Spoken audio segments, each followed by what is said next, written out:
The problem is they've got to stay close, and Baltimore keeps applying the pressure.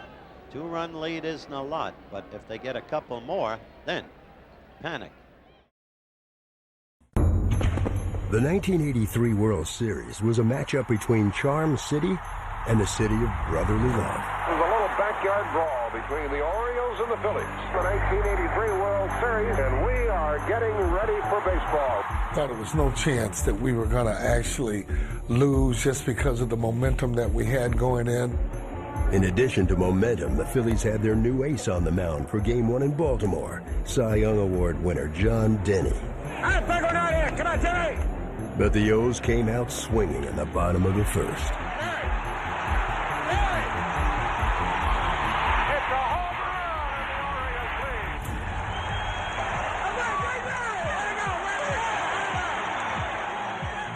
Scott McGregor held the Phillies scoreless through 5 innings, but then Joe Morgan, playing in his 4th World Series, came to bat in the 6th. Here's that one, Joe. Come on.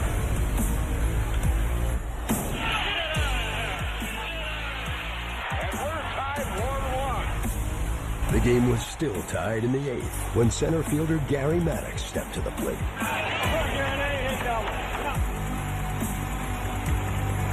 Back in the left and a home run. Go on top for the first time, 2-1. Nursing a late inning lead, the Phils turned to southpaw Al Holland to shut the door on the Orioles. The Phillies have won the first game of the 1983 World Series. The next night, Baltimore called upon reliable rookie right-hander Mike Boddicker to even the series. You got ready to face him. Buckle up, because I can remember that curveball, 12-6. It was rough. Curveball, off-speed curveball. I just did my thing. Threw my curveball, threw my changeup, moved my fastball around. Mike Boddicker had this dominating performance and really picked the whole ball club up single-handedly. If you get in a situation where you got 2 strikes on you and you want to drag one, go ahead. Boddicker helped his own cause with a sacrifice fly. Cruz tags. The catch is made. Here comes the throw. It is not in time. 3-1. And allowed only 3 hits in a complete game victory. To win that game sent us into Philadelphia even up, and that was very important for us. Just a short drive up north, Philadelphia's Veterans Stadium hosted Game 3. And the hometowners got started early against lefty Mike Flanagan, providing a 2-run cushion for yet another battle-tested Philly veteran. Steve Carlton on the mound. Come on, lefty. I had faced Steve Carlton for the first time and found out about the invisible slider down and in. How unhittable that pitch is. Carlton cruised early, but the Birds were forced to go to their bullpen. 3-time Cy Young Award winner Jim Palmer made his first World Series relief appearance. He came out and just did a terrific job out of the pen. And the 18-year veteran threw 2 scoreless innings. You really have to tip your hat to the Orioles pitching staff. The bullpen combined for 5 scoreless frames, and Palmer earned the win for Baltimore. And the Orioles take the lead in the series. Looking to tie it up in Game 4, John Denny went back to the hill for Philadelphia, but on short rest, he struggled. When you're a road team, you want to actually get out and play with a lead. Ball right there. Come on, Cal. Take the crowd out and take a little pressure off. So I was happy that I got a hit in the beginning. We started a rally. And again, the bottom of the order comes through for Baltimore. The fighting Phils battled back to take a 3-2 lead, but Denny and the bullpen couldn't protect it against the high-flying Orioles. We started to feel the confidence that we had as a team at that time. And for the second straight game, Tippy Martinez closed out a Birds victory. And the Orioles are 1 game away from the World Championship. Despite a 2-game cushion, the O's had learned the hard way that the series wasn't over yet. We kind of had a flashback to 1979. We had blown a World Series. We were up 3-1 and ended up losing 4-3 to Pittsburgh. We had 15 of the same players on the team in '83 that we had in '79. And when we got ahead of the Philadelphia Phillies, 3-1, nobody celebrated, nobody said anything. Rick, any memories haunting you about what happened in '79? It was the first thing that crossed my mind after we won the game yesterday was here we are in the same position we were in 1979. We thought that at least 1 out of 3 was going to be easy, but I think Pittsburgh had something else in mind. They came back awfully tough, awfully strong. They didn't make any mistakes those last 3 games, and we did, and they ended up winning the World Series, and we all had to live with that for about 4 years. So now we're ready to make our amends. Why will this time be different? Well, I think that it'll be different because we're aware of the fact that we're very capable of losing 3 games in a row if we don't play good, hard, sound, fundamental baseball. And I don't think anybody was over-elated yesterday about the fact that we won our 3rd game. And so we just kind of more or less had the same attitude that we did after game 1 and the same attitude after game 2 and 3. We were just got to say we got to go out there and play hard and win them 1 at a time. And today that's exactly what we'll do. That was Rick Dempsey just moments ago. Now the man who led Rick in that World Series, manager, then Earl Weaver. Howard, that was an embarrassing feeling, but more than the embarrassment of what happened in the 1979 series was the hurt that went along with it. We needed 1 ball game to become champions of the world, and we weren't able to produce that victory. And again, I say, that hurt me as much as anything that happened to me in Baltimore during the 15 years that I was there. And especially when you had waiting in the wings Mike Flanagan, Cy Young Award winner, Jim Palmer, and finally Scotty McGregor. Our pitching couldn't have been set up better that year, and Joe Altobelli's pitching is set up just the way he wants it this year. Everybody will be going on the proper amount of rest, and there's just no explaining it. In 1979, in the last 3 games, we only got 2 runs. We know that Baltimore will need more than 2 runs to clinch this, and that was 2 runs in the final 3 games. Don't you have a deep inner wish to be down there now so that you could make personal amends? No, I don't, Howard, believe it or not. What Joe Altobelli had to go throughout a 162-game schedule is something that I don't think I could have pushed myself to do. Nobody could have done it better than Joe Altobelli did so far this year. He's got the chance to become a world champion, and he deserves it. Let's take a look at the Phils. Well, the Phils really have to do this. They have to forget about winning 3 games, 3-game winning streak. What they have to do is win today's game, which will set up the 6th game in Baltimore. Just what Pete Rose said. Thank you very much, Earl. Be an interesting contest. Coming up in just a moment, Al Michaels and, of course, Reggie Jackson, live from Veterans Stadium.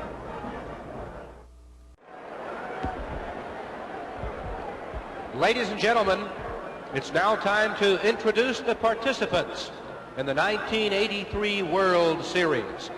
First, the American League champion Baltimore Orioles.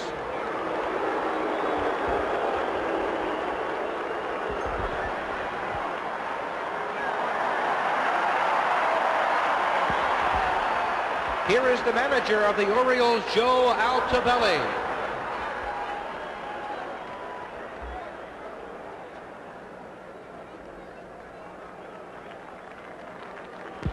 And the Baltimore starting lineup.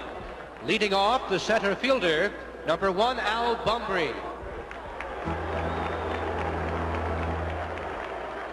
Batting second, the right fielder, number 15, Dan Ford. Hitting third, the shortstop, number 8, Cal Ripken Jr.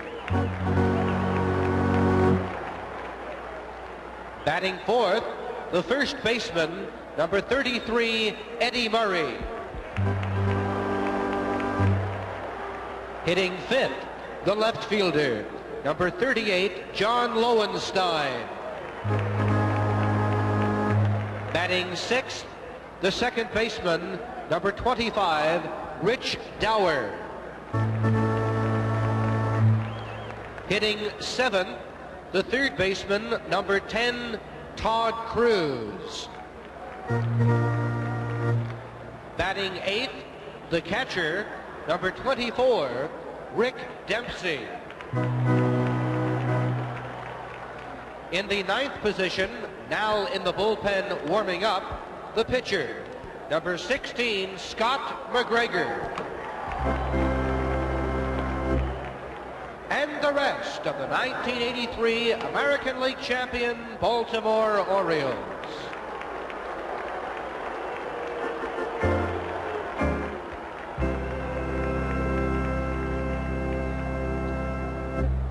And now, ladies and gentlemen, the 1983 National League pennant winners, the Philadelphia Phillies.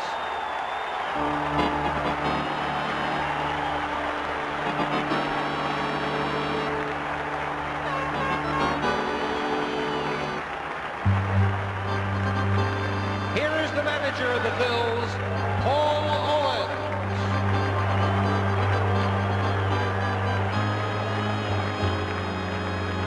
And the Phillies starting lineup this afternoon.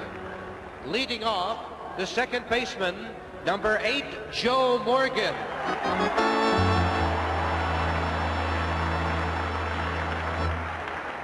Batting second, the right fielder, number 14, Pete Rose. Hitting third, the third baseman, number 20, Mike Schmidt. Batting fourth, the left fielder, number 34, Gary Matthews. Hitting fifth, the first baseman, number 24, Tony Perez.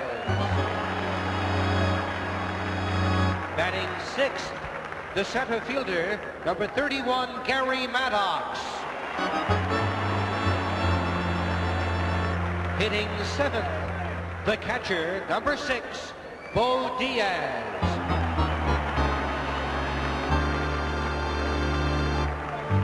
Batting eighth, the shortstop, number 11, Ivan De Jesus.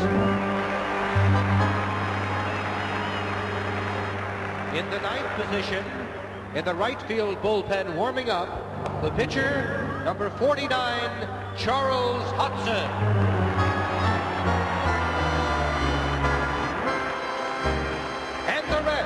Of the 1983 National League champion, Philadelphia Phillies.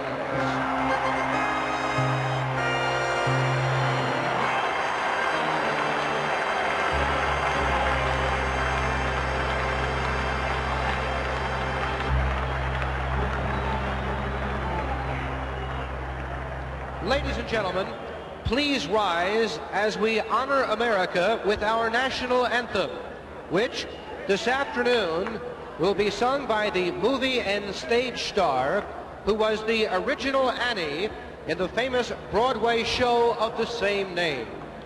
Here is another Philadelphia star performer, Andrea McCarty.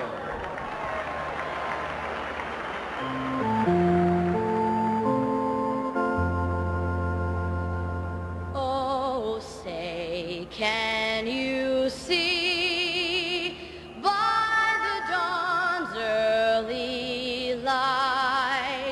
what so proudly we hailed at the twilight's last gleaming, whose broad stripes and bright stars through the perilous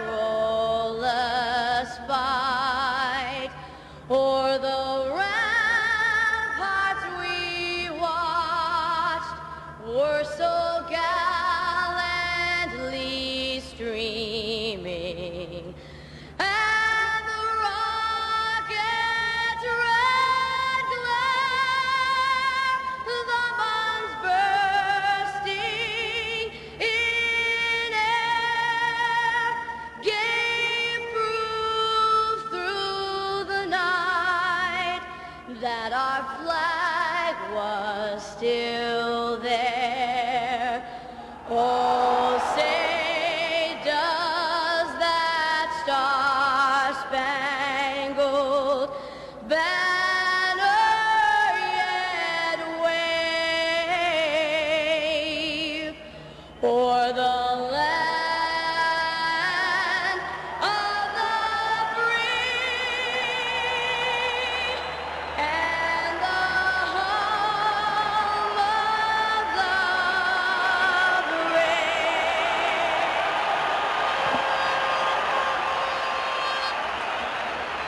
Commissioner Boyd Kuhn and his wife Louisa were set at the vet for Game 5 of the '83 World Series. Here's your chance to get the official 1983 World Series program, a collector's item commemorating the 80th Fall Classic. Send check or money order for $4 to World Series program, Post Office Box 9800, St. Paul, Minnesota 55198. Please make checks payable to World Series program and allow 6 weeks for delivery. That's World Series program, Box 9800, St. Paul, Minnesota 55198. The preceding message was furnished by Major League Baseball. Ladies and gentlemen, please direct your attention to the commissioner's box at the first base side of the Phillies dugout, where Major League Baseball salutes the world champion Philadelphia Phillies of 1980. Here to throw out today's ceremonial first pitches are 2 pitchers from our team. Number 38, Larry Christensen, and number 45, Tug McGregor. That is a great touch, especially with Christensen. You'll note that he threw it out left-handed. Larry is a right-handed pitcher. The reason he did that, he had 2 elbow operations this season. He's had 5 in his career. He was with Philadelphia at the start of the season. And talk about somebody with pain tolerance. Christensen said he had to alter his motion to the point his arm hurt so much he had to lift his right arm in his glove with his left hand all the way above his head to get it up there. And still he was throwing fastballs at 90 miles an hour. But finally had to go on the DL in May, and it'll be a long road back for a man who's had that many operations, but we wish him well. It's a good story, Al. Hard to believe that he could get up to 90 miles an hour, but that's what he was clocked at, Al. And Tug McGraw, of course, who is not eligible for postseason play, as the Phillies take the field, and Tony Perez, who started, of course, with Rose on the bench the other night, but Pete's in the lineup tonight. Tony's at first, and then Joe Morgan, of course, at second base. At shortstop for the Phillies, Ivan De Jesus. In his second year, he came over from the Cubs a couple of years back. And at third base, the man who's trying to get on track, the number 3 hitter, Mike Schmidt. In the outfield, Gary Matthews, who made that great catch yesterday in left field. In center field, the platoon situation there, it's Gary Maddox, since the Orioles are going with a left-hander. And Pete Rose, who's been all over the joint through his career, left, right, second, first, third in right field. Back of the plate is Bo Diaz. And the pitcher, Charles Hudson. Last year, A-ball. Year before that, rookie league. Beginning of this season, AAA, called up in May. Won some big games for the Phillies this season.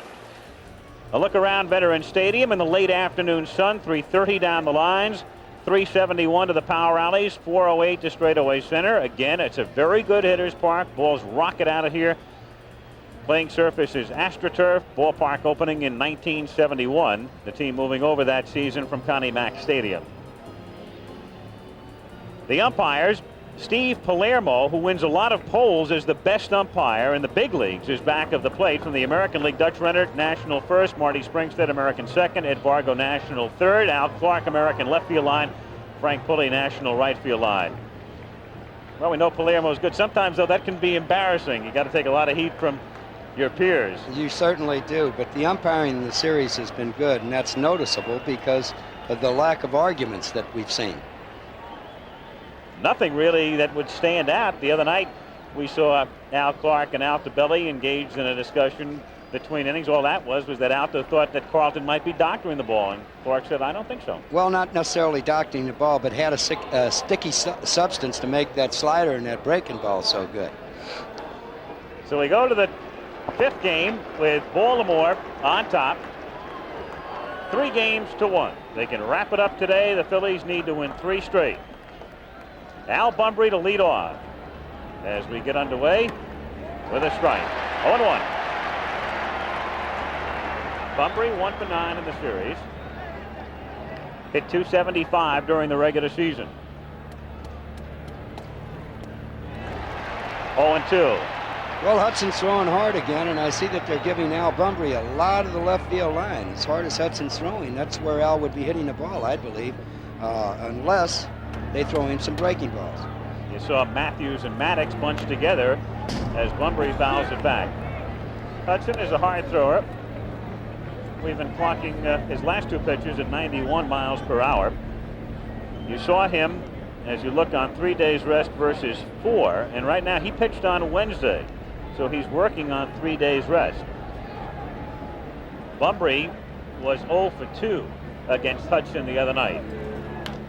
And Bunbury hits a soft little looper to the shortstop, De Jesus. 1 gone in the first inning. And Dan Ford will be the batter. Of course, Ford will be prominently featured in every highlight film ever done for the 1983 World Series, getting hit by the pitch from Willie Hernandez in Game 2. And then coming back and hitting a home run. Hudson from Texas. Joe Altobelli, rookie manager of the Orioles. First year there, of course, Joe had prior experience in the big leagues at San Francisco in 77, 78, 79, but we touched on it yesterday. Spent a long time, 26 years in fact, in the minors, both as a player and manager. Joe was the UPI Manager of the Year in the National League and has a very good chance of winning it in the American League. There hasn't been many people, I'm sure, that won Manager of the Year awards in both leagues. 0-2 pitch, missing, and the count 1 ball, 2 strikes. The next pitch to Ford is a swing and a miss.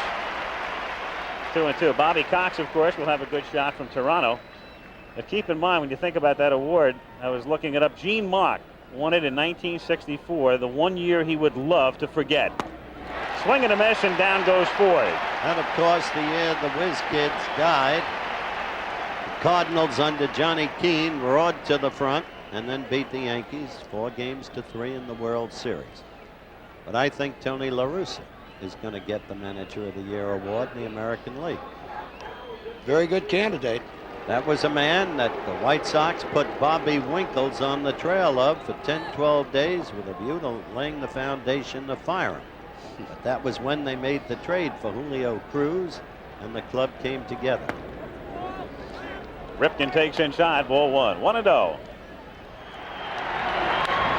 Line to left field. Matthews racing over and backhands it in the corner. What a play.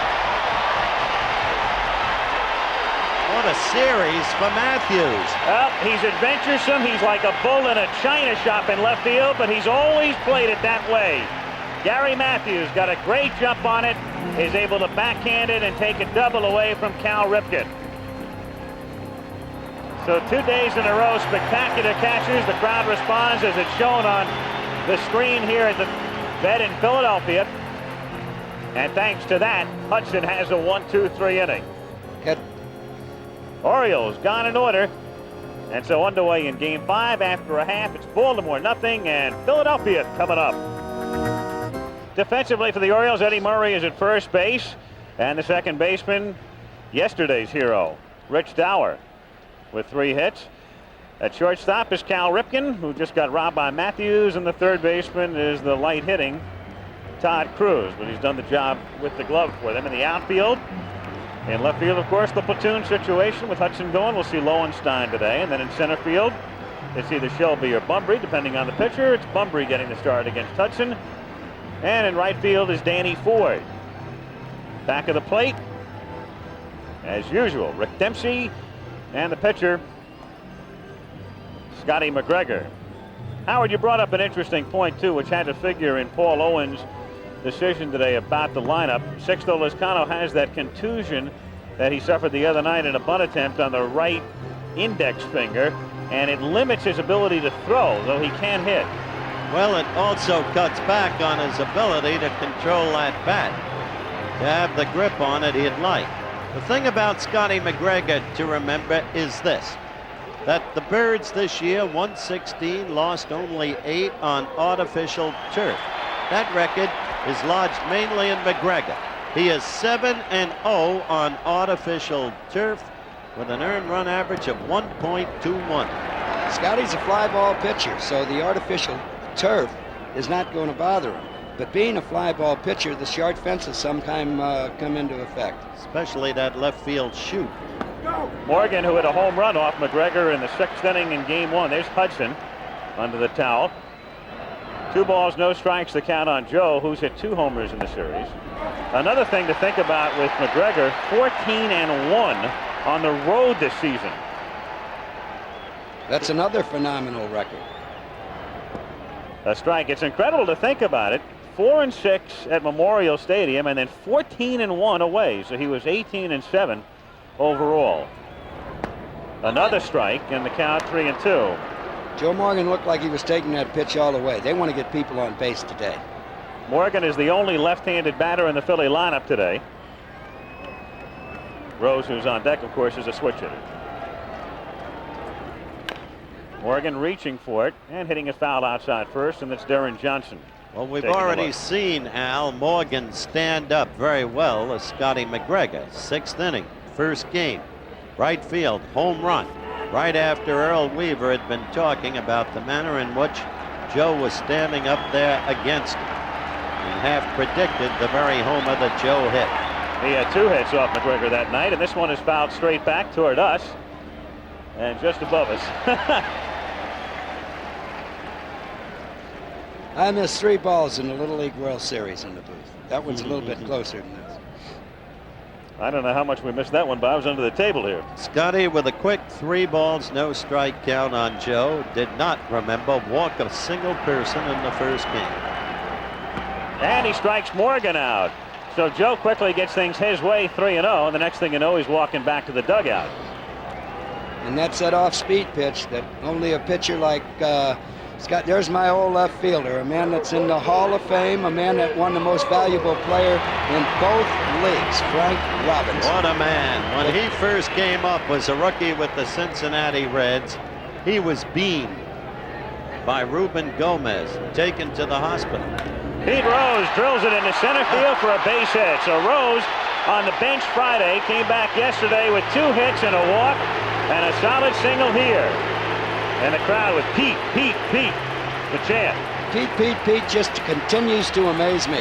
He's the greatest competitor. Charlie Hustle in the game of baseball. He's still answering back for being benched. There's the swing. He ignites a ball club single-handedly. Finds so many ways to beat you. For so many years, the very best there is at what he does, and here's Mike Schmidt. Schmidt had a great series in '80, as you can see, against Kansas City. He was the MVP in that series. But again, hits a fly ball, an easy fly to right field. Danny Ford coming in, and Mike is now 1 for 17. First pitch. And here's the guy coming up, Al, that I think now we're close enough to talk about a series MVP, because it could end today, Earl. The most valuable player on the field so far this series, Pete Rose or no Pete Rose, is that man, Gary Matthews. The catch yesterday on John Shelby shows you why. You've already seen another in the first inning today on Cal Ripken, and he had a big home run, you'll remember. Yes, he did, and he's going into this ball game hitting .333 in the World Series. And that's coming off a championship series in which he was the MVP. Tom Seaver was sure right in that prediction. Rose at first base. McGregor has a somewhat deceptive move over there, and you can see Rose looking back and saying, isn't that a balk to Dutch Rennert, who's a National League umpire? Well, that definitely was not a balk. You know, Pete, he's trying to get the edge anyway. Yes, he is. He's going to do something to upset McGregor, but I don't think we'll see a lot of running by the Phillies in this game. They put in an offensive lineup, and I think they're going to try to win big.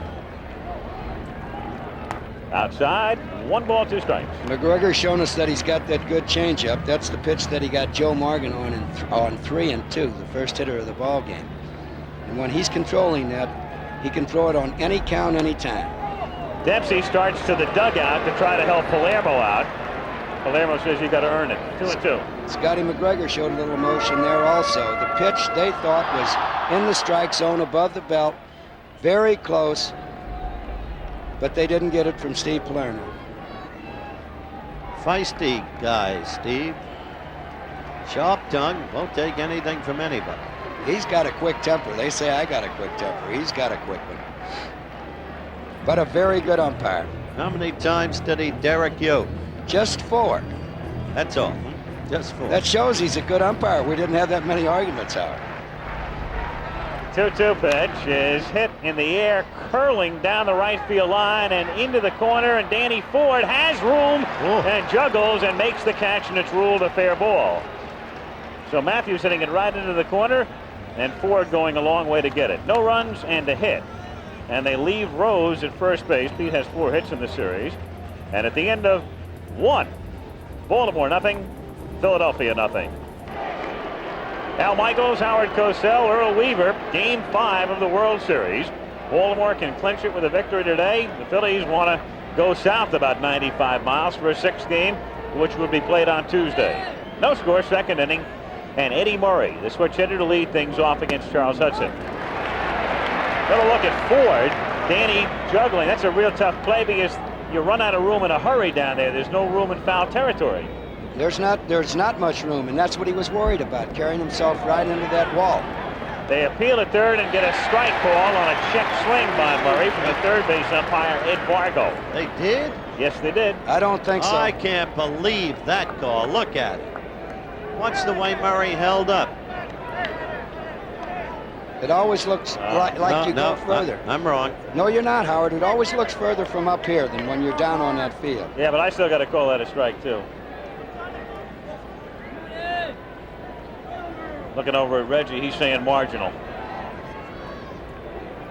0-2 pitch is fouled straight back. Those are not hot. The Phillies are not. Go Orioles. I'd like to say this, though. 14 times during the course of the regular season, the Phillies have won 3 games in a row. So this thing is far from over. 1 ball, 2 strikes on Murray. Phillies aware of that fact, and so are the Orioles. Rick Dempsey made that clear. He said it was the first thing he thought of when they won the 3rd. The whole team did, and they're not talking 3 wins in the Oriole dugout or clubhouse before the game. 2-2 the count. Cardinals and Gibson apparently had the Tigers put to rest in '68. Mickey Lolich took over the series. That was an unbelievable series, Howard. I was at that one. Murray drills it to deep right field. And one thing about Murray is when he breaks out of a slump, he really does it. And it was mentioned in the booth. Howard said it. In the last ball game, it looked like Eddie Murray was swinging the bat a little bit better. He's had a couple of pitches like that earlier in the series and hasn't been able to do much with them. But he certainly got all of that one. You could see by his demeanor today, he knew he was getting back into his hitting groove. He was much more relaxed and comfortable, even in the way he talked to people. We get it here from high above. You can see the beautiful swing he had. The arms were outstanded, and you can see how far it goes up into the stands here. Eddie Murray got all of that pitch. He's been waiting a long time for that one. Lowenstein takes low. Another look at the swing. Very similar to Chicago, Earl, in the sense he was cold in that series, and the next thing you know, he hits one into the upper deck at Comiskey. What a beautiful swing, but it was a 3-2 fastball right down the middle, too. If he's going to hit a pitch, that's the one he should wait and hit, if he can get the pitcher into that situation. This guy is no piker. He has 1 home run, came very close to another. Down the left field foul line, barely fouled, you'll remember. 5 hits in the series, candidate for MVP. Lowenstein, fly ball to right field. Now here's our chance for Pete Rose. Flips the cap off and makes the catch. And of course, Pete is no stranger out there. In fact, this year, early on in the season, when Hayes was hurt, they had Rose playing right and Perez at first base. What does Pete care anywhere, as long as he's playing? Coming right at the screen. He played that fly ball, and it was up in the air. He played that fly ball like he's been playing right field all year. Right under it, 2-handed catch. I got you, he said. Pete started 31 games in right field this year. Dower, the batter, and of course, Pete has a lot of experience. When he was with the Reds, remember, he initially started at second base and then played left and right, and then they moved him to third. And then over to first when he came here as you look at Eddie Murray. in the Oriole dugout, who has given Baltimore a 1-0 lead. Breathing a lot easier right now.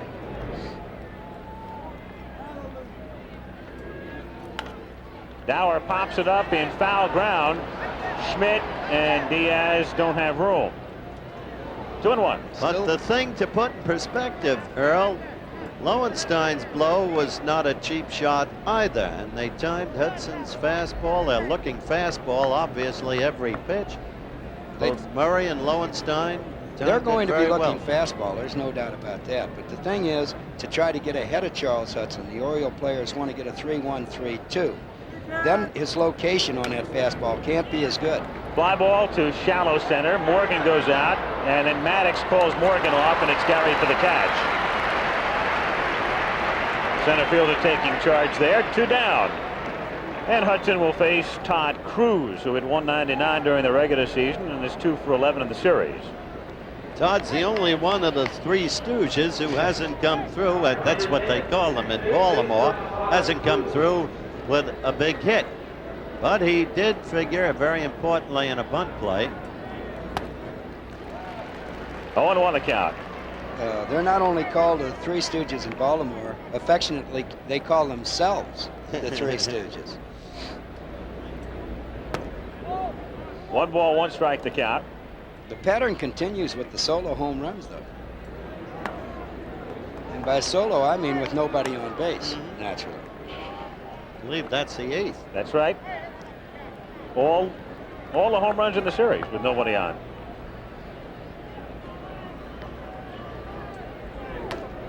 Good pitch on the outside half, and the count 2-2. Charles Hudson, 2 years in the big leagues, 2 years in professional baseball. This is his first season in the big leagues. Pitched at Helena, Montana when he came up in '81. Foul tipped here, and Diaz can't hold it. Last year he was an A-ball at Peninsula in the Carolina League. Appeared in only 51 games in the minors, and then was called up in May.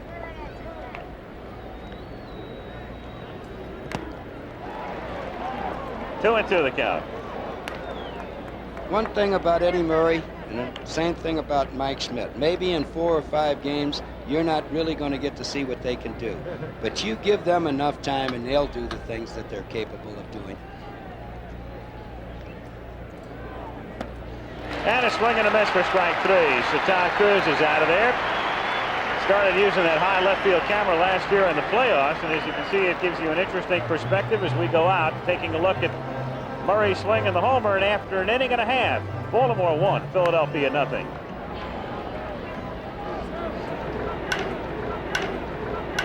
Murray drills it to deep right field, and one thing about Murray is when he breaks out of a slump, he really does it.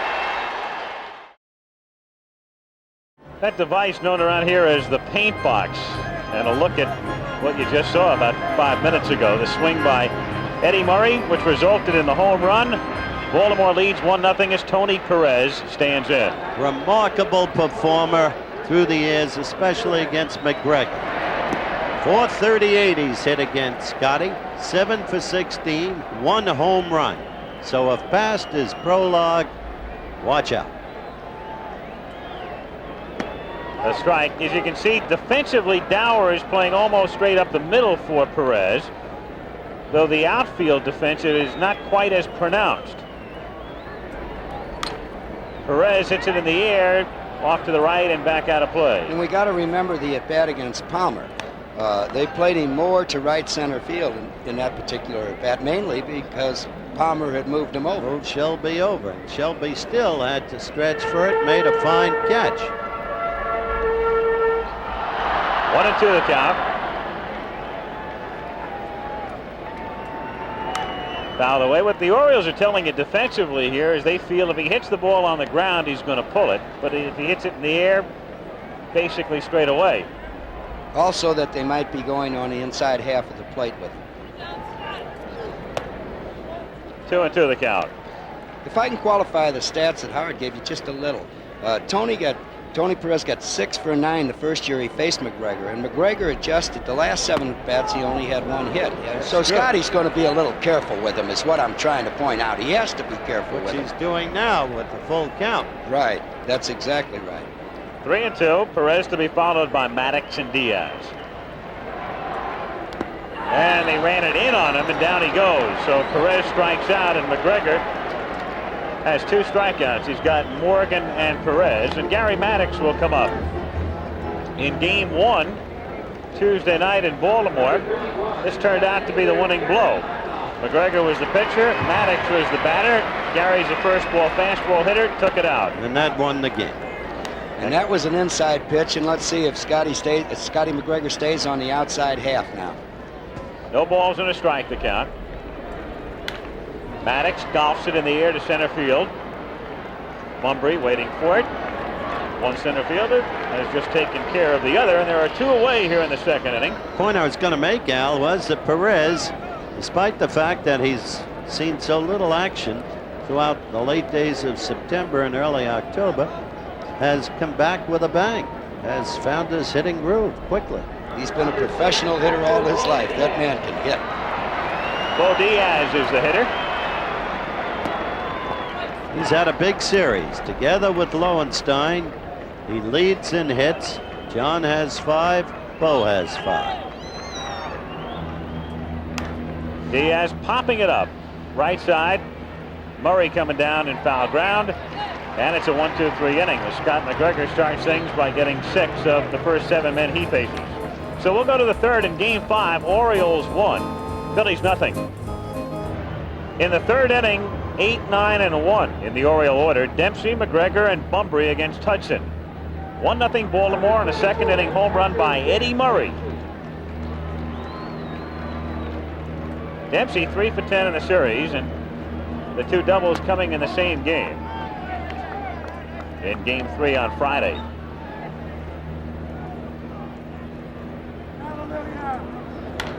Hit to deep left field.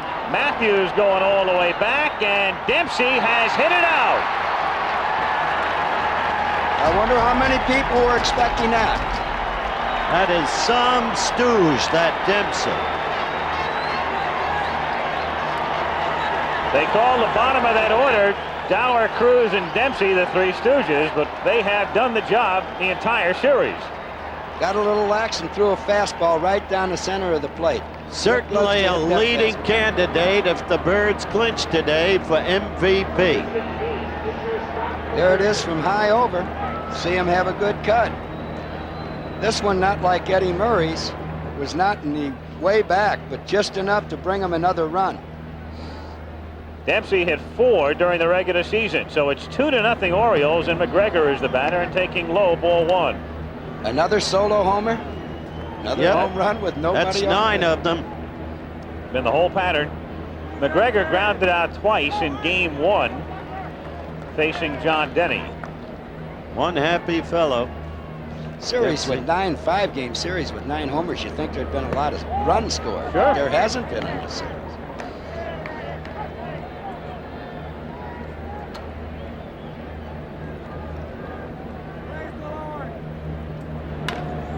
Chopper, your old buddy Dr. Longball's been around, but he hasn't had any patience to carry with him. Well, the Philadelphia bench, and they've got to be thinking what's going on right now. Paul Owens. 2-2 is lined to right field. That's Goodwood, but Rose is there and makes the catch, so Hudson doesn't fool McGregor, but he gets away with it. The great thing about Rose is no matter what's happening, he's always full of life. Nobody quite like him. Pitch was right down the middle again, and Scott McGregor got good wood. But there's Pete. Well, the thing about Pete, the funny thing, and people know it in Florida in particular, they say it, but only if you go to those spring training games. You know, he plays the same way in St. Petersburg on March 15th that he does here. Pete could have got a hit every time up in this series, and he'd still be just as mad right now because they're down 3-1 in games and 2-0. That's what Pete Rose doesn't like. Bunbury takes on, ball 1. Talking to me still about the night he was benched. He said cryptically today, didn't make much sense, did it? Little chopper to the left side. De Jesus throws him out. 2 down. By the way, some folks in Florida probably saying, don't you know the Phillies train in Clearwater? Well, I said St. Pete. Well, the Cardinals and the Mets are down there, so when he's on the road. But the point is, Rose has always played the game the same way, no matter whether it's March or October. First inning or ninth inning, 1-0 or 22-2. One of a kind. Ford at the plate. Strike, 0-1. Good off-speed curve pitch right there. Yep. If when Charles Hudson learns to throw that pitch when he's behind or on 3-2, he's going to win an awful lot of ball games. He knows how to throw the pitch, but when you can know that you're going to throw it for a strike, that's when you move into the 20-game win category. No balls, 2 strikes the count.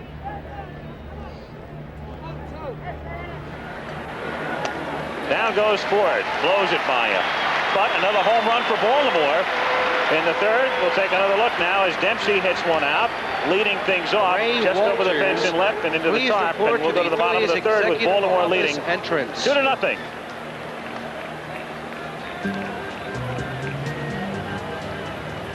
Good picture.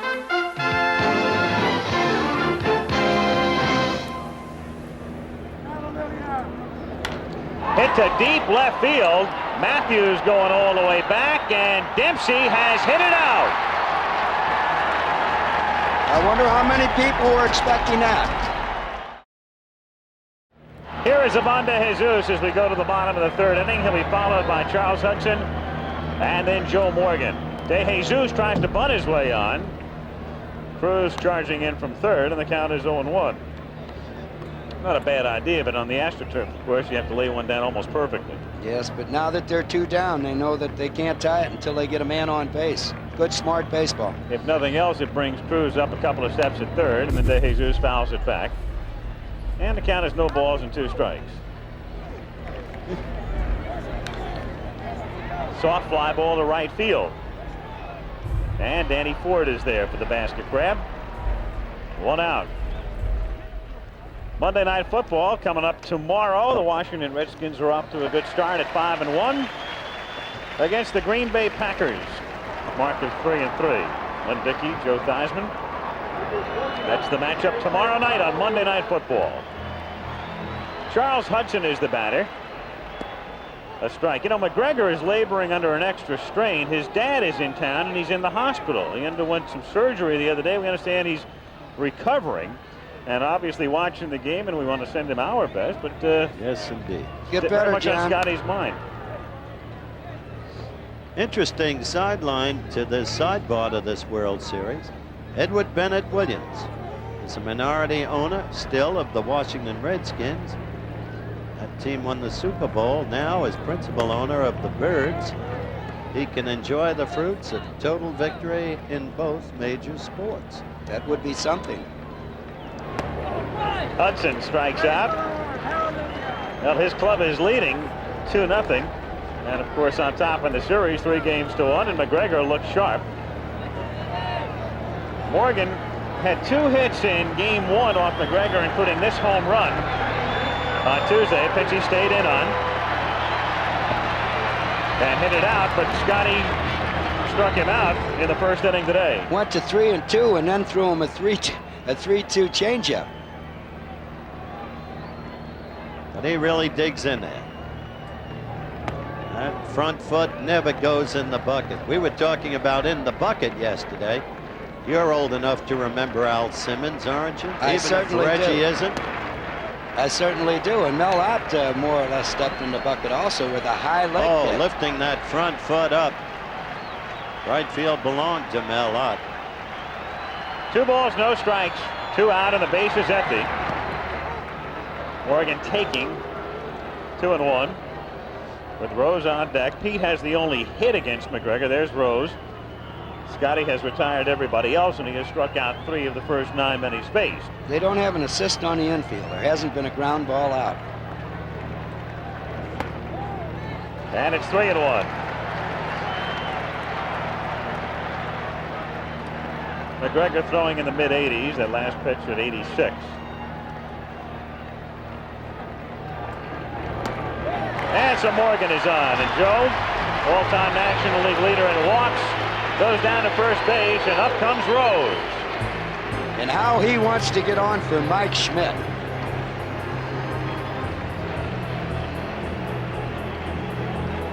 Pete has singled in the first inning. 2 hits yesterday.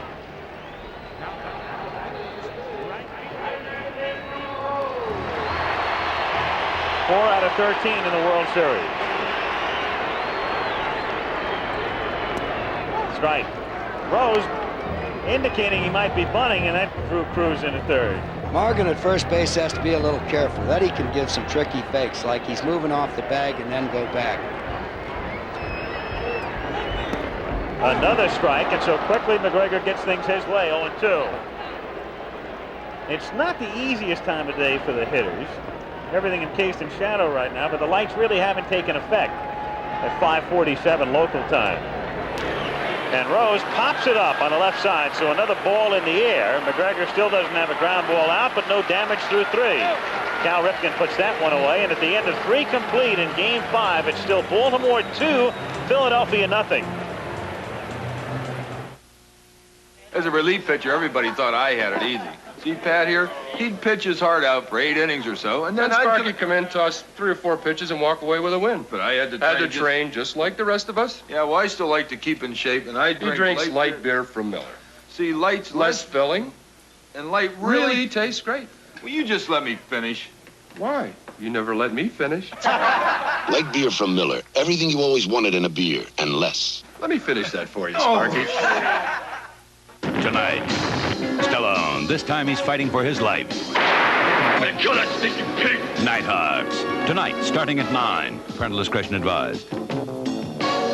That clear blue sky framing the Goodyear blimp in the twilight in Philadelphia, Pennsylvania, as you look down. What a magnificent sight that is. Veterans Stadium. Packed to the gills, of course.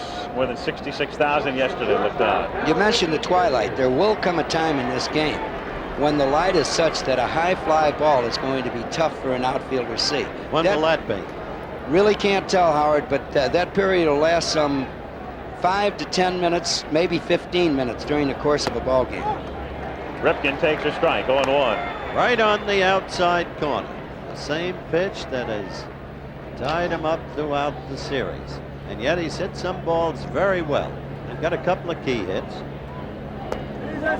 Low and away, 1-1. Those were the pitches that were center of the plate or center of the plate in. But he's shown us he can go to right field. You know, if it's not right on that corner, he's got a chance. Ball players are just hesitant to change in a 5-game period. 1 ball, 2 strikes on Ripken. Ripken has the power to hit the ball over the right field fence also, just like Mike Schmidt does. 2-2. There's Murray, whose home run in the second made it 1-0, and then Dempsey hit the home run in the third to make it 2-0.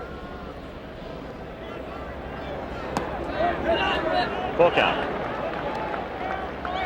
Both pitches just missing.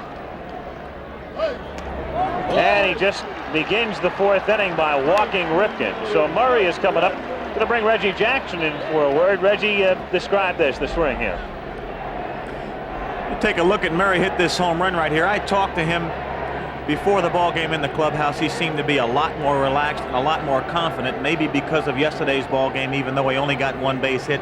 He knew that he had swung the bat well. He also knew he was taking pitches well. He felt more relaxed. You know, Eddie's a type of guy, seems to be shy, seems to be quiet. He believes he has to remain that way to play his game. Seems to me that this is the fellow that's the real leader on the ball club. And the Baltimore Ball Club has seemed to take his personality. Just quiet, relax, do their job, and get the job done consistently. So here's Murray now with Ripken at first base. A strike. Meanwhile, in the Philadelphia bullpen, you can't wait when you're in the World Series like this. Marty Bystrom is throwing. It's today or never for the Phils, so you get somebody up in a hurry. The problem is they've got to stay close, and Baltimore keeps applying the pressure. 2-run lead isn't a lot, but if they get a couple more, then panic. And Murray drills it to deep right center field again. And so Eddie Murray, all of a sudden, 2 for 16, in the series coming in has hit 2 home runs, and it's 4-0 Orioles. Well, not only did Reggie Jackson, sitting next to me, call the pitch, a slow speed, off-speed pitch, but also said Eddie's going to get it. Eddie hit a fastball, 3-2 fastball the first time. He went to the plate looking for the breaking ball, and there it went. Didn't we say before the game, Reg, that we thought Eddie would hit at least 2 out today? Now we get to see it again. Off-speed pitch. Eddie Murray didn't make a move till the ball got to home plate, and again he got all of it. There was no doubt about it when it left the bat. And Murray drills it to deep right center field again. And so Eddie Murray, all of a sudden, 2 for 16 in the series coming in, has hit 2 home runs, and it's 4-0 Orioles. 4-0 with Lowenstein at the plate now. And Lowenstein pops it up back of third to Jesus, and Schmidt are there, and Mike makes the catch. So all of a sudden, people who only watch postseason baseball around the country, I'm sure you think back to '79, you think about the playoffs this year and the series this year. You have to think, who is this guy? How can he be so good? Why do they keep talking so glowingly about Murray? If you watch them today, you know why. And if there were a few extra games, which we don't know whether there will be or whether there won't be, but you'd see Mike Schmidt do the same thing. Sure, no question. Hit 40 during the course of the regular season. You might not hit one for 5 or 6 games, but these guys get them every 13 or 14 times up. Look at him now, aggressive. Yes, he is. Different posture, attitude in the dugout. Why not? 2 home runs? That home run broke a pattern, too. That's the first home run with a man aboard in the series. And that's hit high in the air down the left field line, but hooking and going foul back out of play. Eddie Murray has driven in 3 of the 4 runs. 2-1 the count on Dower, 1 out and the base is empty. And that's hit high in the air to deep left field, but it will stay in for Gary Matthews, who makes the catch near the edge of the track. So 2 down in the 4th inning, and Todd Cruz will be the batter. When you're not going good, there's not much you can say to a player but hang in there, and that gets a little bit old. But when you hit 2 home runs, there's a lot of things you can say to make a guy feel good.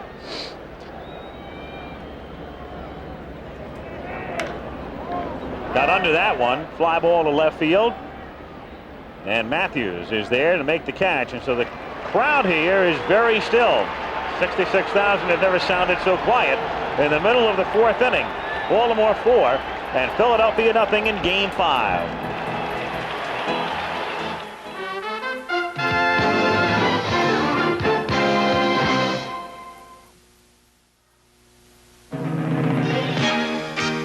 I'm looking for jeans that really fit. Try Lee. You bet I will.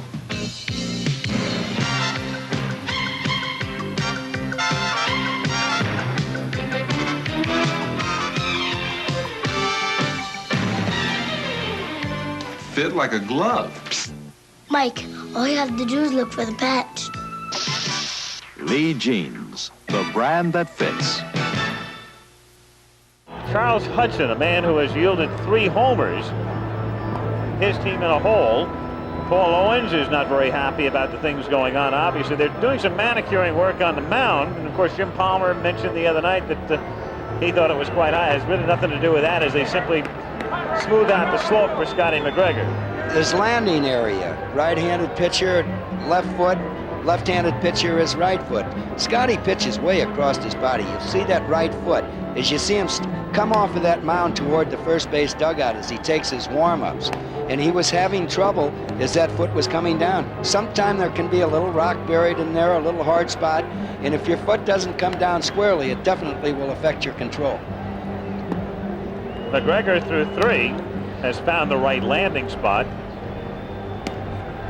See exactly where his foot comes down. But he's allowed only 1 hit. That a single by Rose in the 1st inning. Has not allowed has not gotten a ground ball out. Has walked 1, has struck out 3, and here is Schmidt. So the crowd tries to come to life. They've been very quiet. Nothing to cheer about thus far today, and not much over the weekend, in fact. And for Schmidt, nothing at all to cheer about. He's 1 for 17. 1-0. saw Mike going up there taking. When you're down 4-0 like this, you have to think about base runners, and you're going to see a lot of pitchers being taken in situations like this until you get one strike on you. 1-1.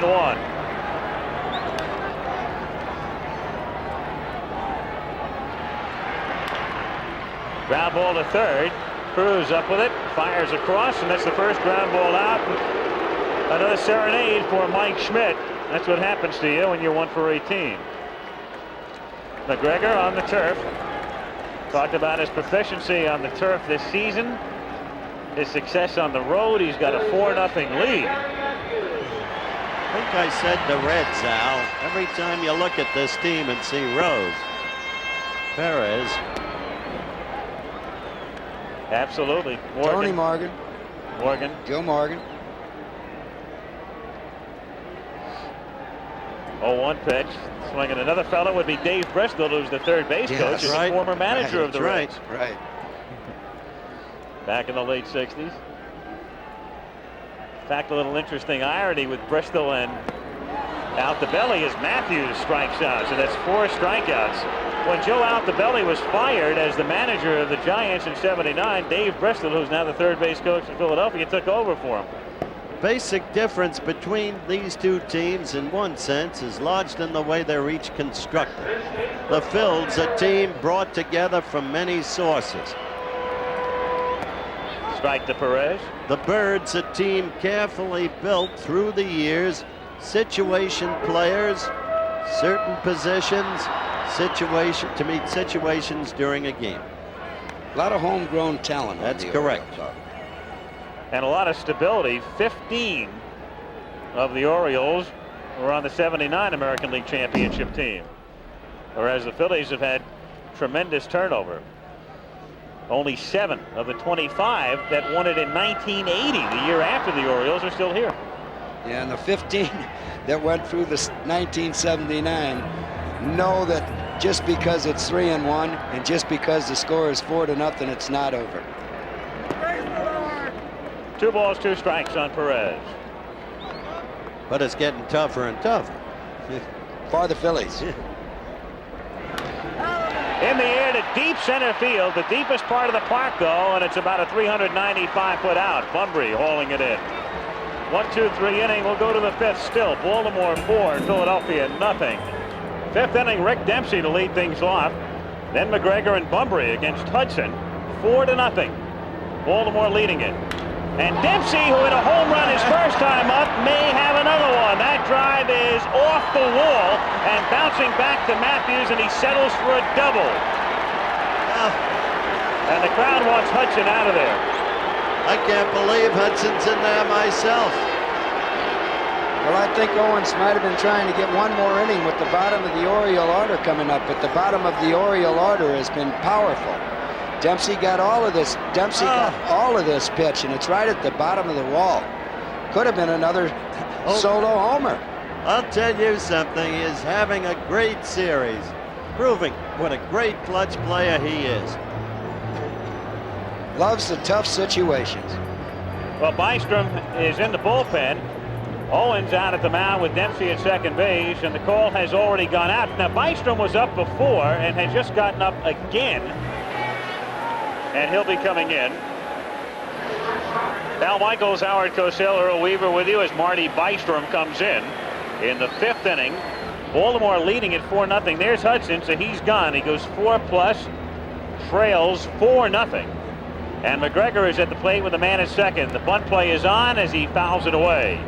Well, you got a quick glimpse of Charles Hudson, and he's in sore chagrin at the moment, but he can be proud of the rookie year he had, and he should not soon forget his brilliant victory over the Dodgers when so it counted to get the Phillies here.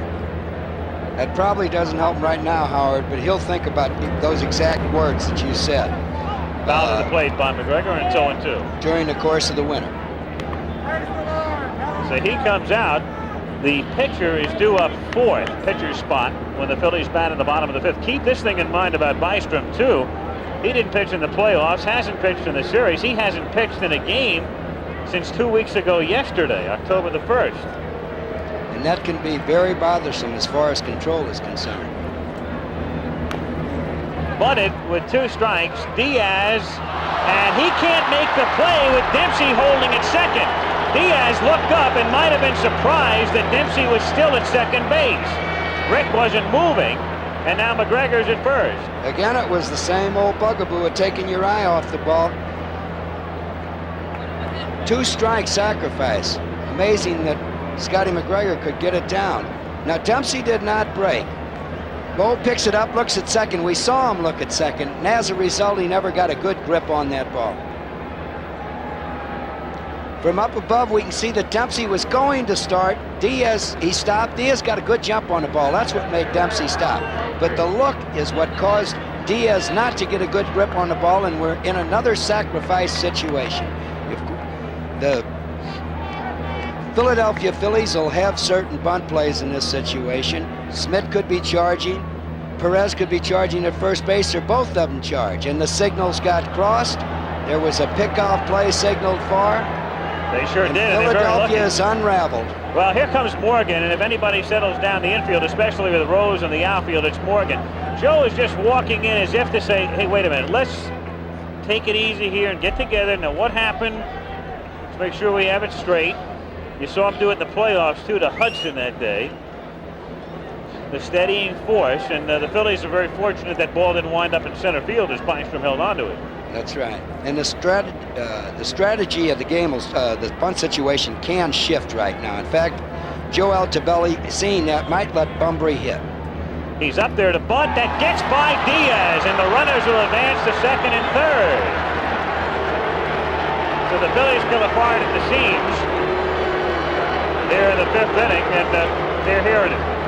Well, we got a good ball club in the Phillies out on the field, a ball club that had a very hot September. They were due a cold streak, and they're definitely not playing good baseball right now.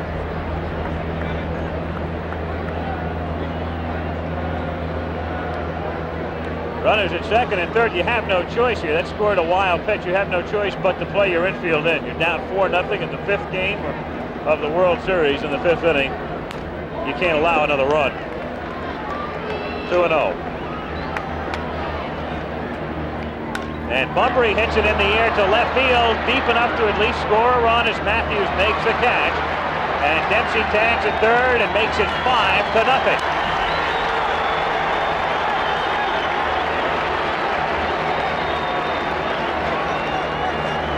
Nothing Baltimore, and only 1 out in the 5th inning. And Danny Ford is coming up with McGregor at second base.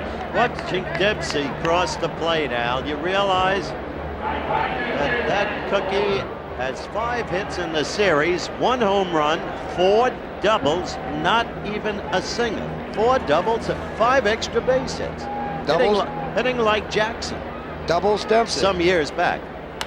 Ford lifts it in the air down the right field line. That could be trouble, and it's just foul. Just foul. Frank Pulley, the right field umpire. Well, you're talking about Dempsey's hitting prowess, and of course what goes unstated is the fact he's the man back of the plate for the Baltimore pitchers. And how do you put that in the box score, what he's meant in this series defensively?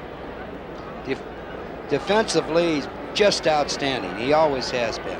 There's the ball down the right field line, and we'll be able to see just how close this ball was.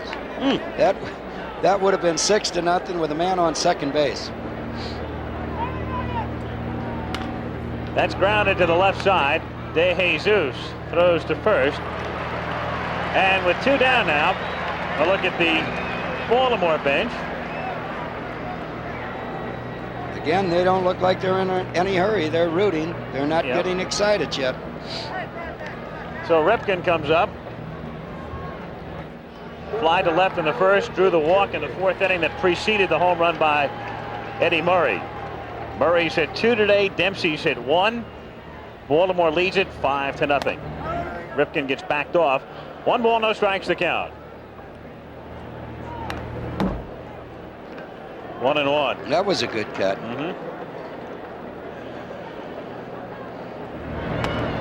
breaking pitch, and a dandy in the count, 1 ball.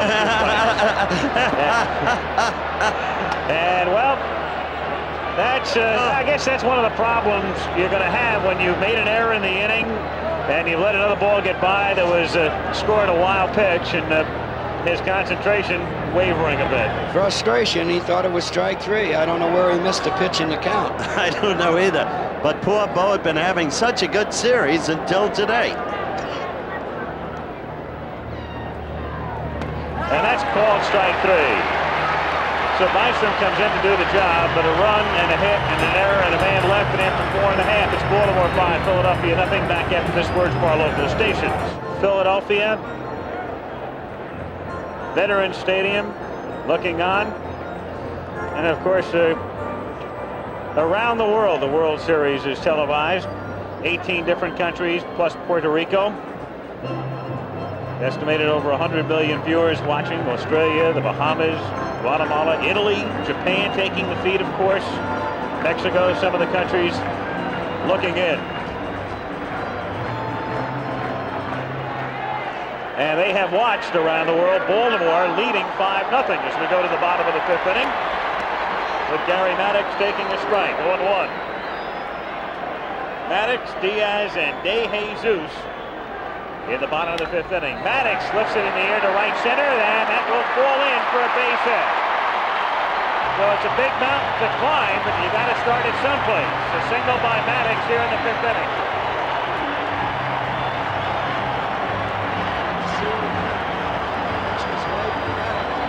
This time he went right with it up to right center field.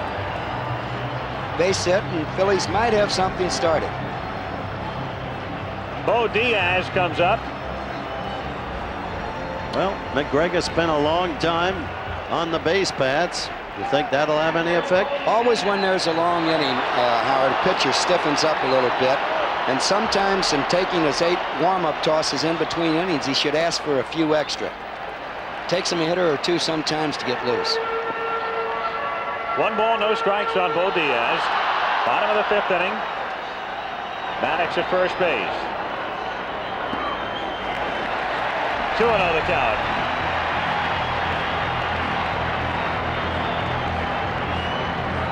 Diaz is the number 7 hitter.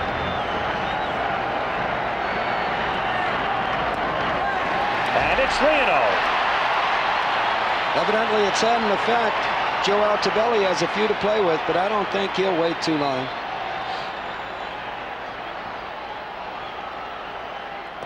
And ball 4. So all of a sudden, silent Veterans Stadium becomes quite noisy. Runners at first and second, and nobody out. And Avante Jesus coming up. Well, 4 straight balls is way out of character. Very unlike McGregor. 4 straight balls, his second walk of the game, and he's only into the 5th inning. He's only gone 4 innings. Rick Dempsey and Eddie Murray both out there in a hurry to talk to him, too. So De Jesus comes up.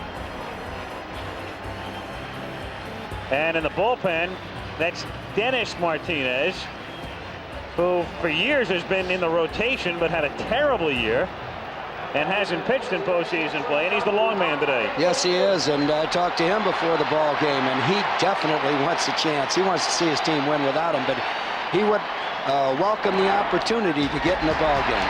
When you're down 5-0, it sort of eliminates the bunt possibility here. Not totally, but the Orioles are not expecting it. He's up there to swing away. Short hop by Cruz to Dower to Murray, and a double play. What a play by Cruz.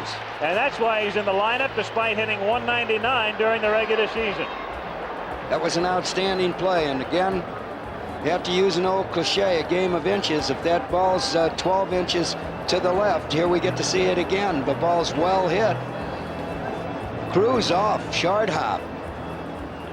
Hesitated, give Dower a pretty good throw. Ball was hit hard, plenty of time to get 2, but I say 12 inches, and that ball's into left field. There's 1 run in and 2 men still on base. Juan Samuel will now come up to pinch hit for Bystrom in the bottom of the 5th inning. For just the briefest fraction of a second, Al, you saw Cruz hesitate because of the on-rushing base runner, but kept his poise and reacted promptly, knowing he could execute the double play. That's right. Willie Hernandez is in the Philadelphia bullpen, and he'll be the man to come in the top of the 6th inning. There he is, the left-handed throwing. Runner at third now, and Samuel goes after the first pitch and doesn't get it. Samuel spent most of the season in the minors at Portland. He is the heir apparent to Joe Morgan at second base.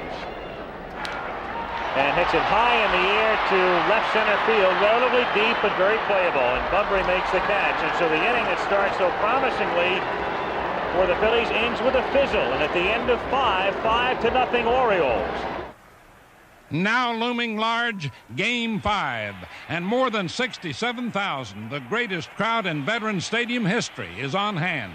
The Phillies need 3 wins, Baltimore just 1, and every play is critical. In the first inning, indomitable Pete Rose bats against Scott McGregor.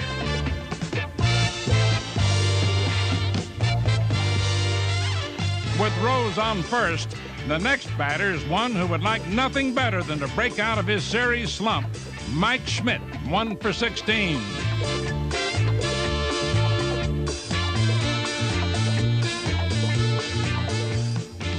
But if this out is any indication, it may not be Philadelphia's day.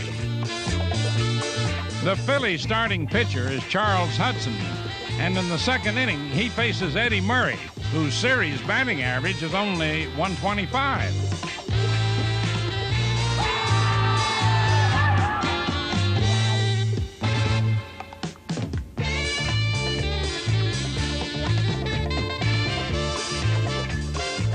Finally breaking through, Murray puts Baltimore up 1-0. In the top of the third, Hudson finds Rick Dempsey, who's had 3 hits in his last 8 at-bats, and the Oriole spark plug quickly ignites. The barrage continues. An inning later, Eddie Murray again.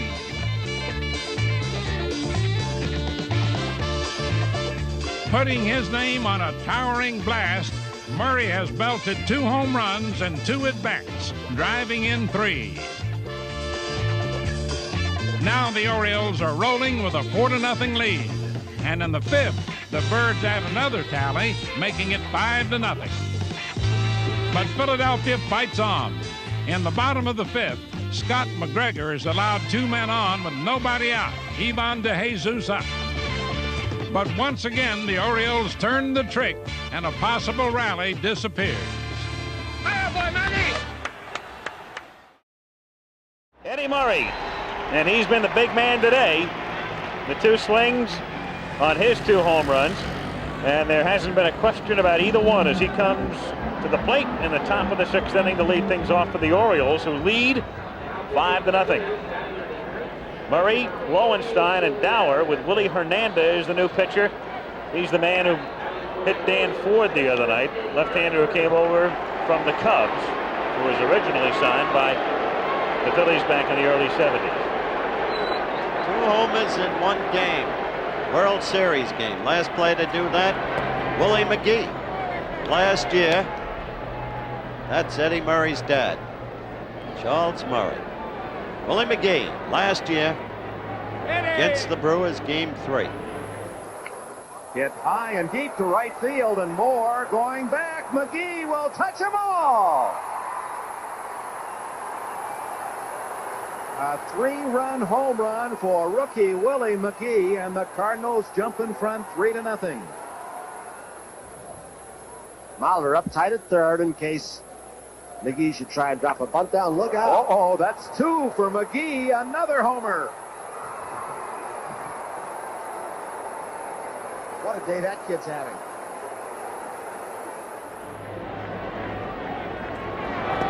This is the first time that Murray has come up right-handed in the game. 1-1 the count. Earl, what about his power right-handed versus just left-handed? as much power right-handed as he does left-handed. Terrific power right-handed. What a weapon a switch hitter gives you in the center of the lineup. And when I was fortunate enough to be managing the Orioles, we had Kenny Singleton, a switch hitter, and Eddie Murray hitting 3-4 or 4-5. And that one is hit deep but very foul. Foul by plenty, and the count is 1 ball and 2 strikes. Hernandez had something off of that pitch, and that's why Eddie Murray got out in front of him. They were derisively chanting Eddie, Eddie here with his problems the last 2 days, but not today. They won't be chanting this one. 1 out. And Lowenstein coming up. Instead of Lowenstein, of course, it'll be Renicky here now pinch hitting. As Altobelli goes to the bench. Altobelli hasn't missed a trick in this World Series. He has really been an aggressive manager, forcing the opposition every step of the way. He can afford to certainly right now. Renicky takes a strike, 0-1. And there's Joe Altobelli. That's the first time we've seen him smile during the series. Well, he's feeling a little bit good, don't you think? I would have to think so. 1-1.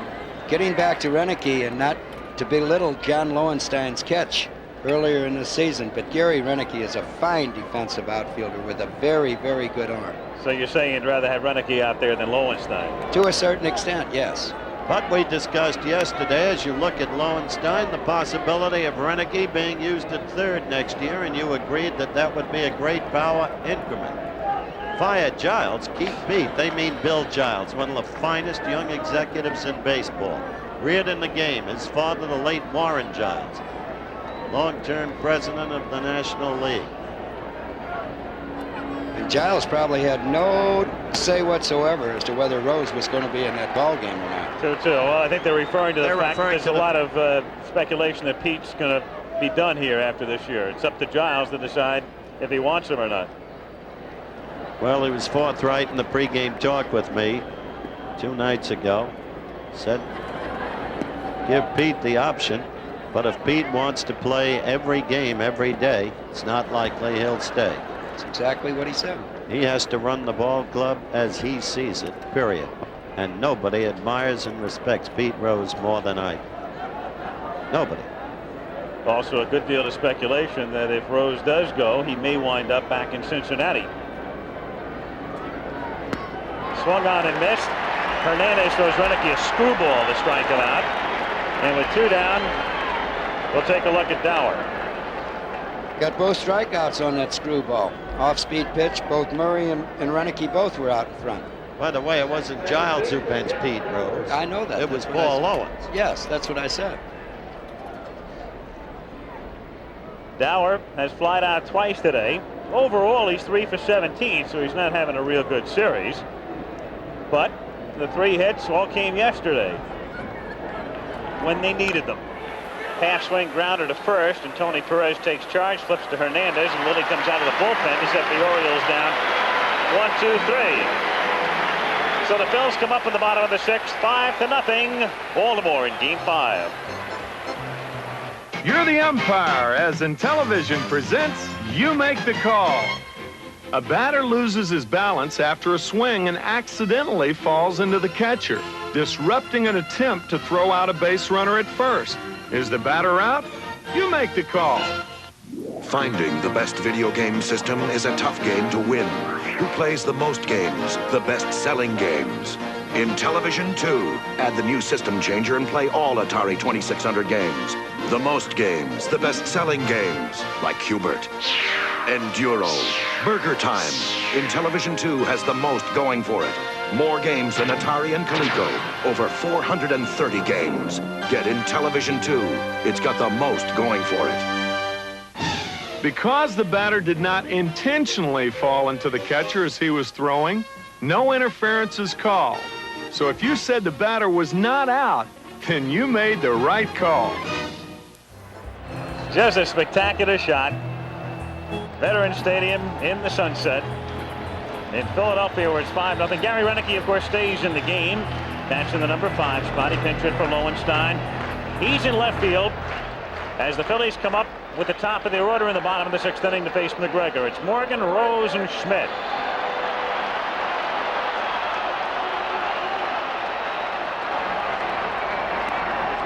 Morgan has struck out and walked. He is 4 for 17 in the series. Phillies need base runners now. Rip foul. 2 hits for the Phillies, both singles. Rose in the first, Maddox a looping single in the 5th.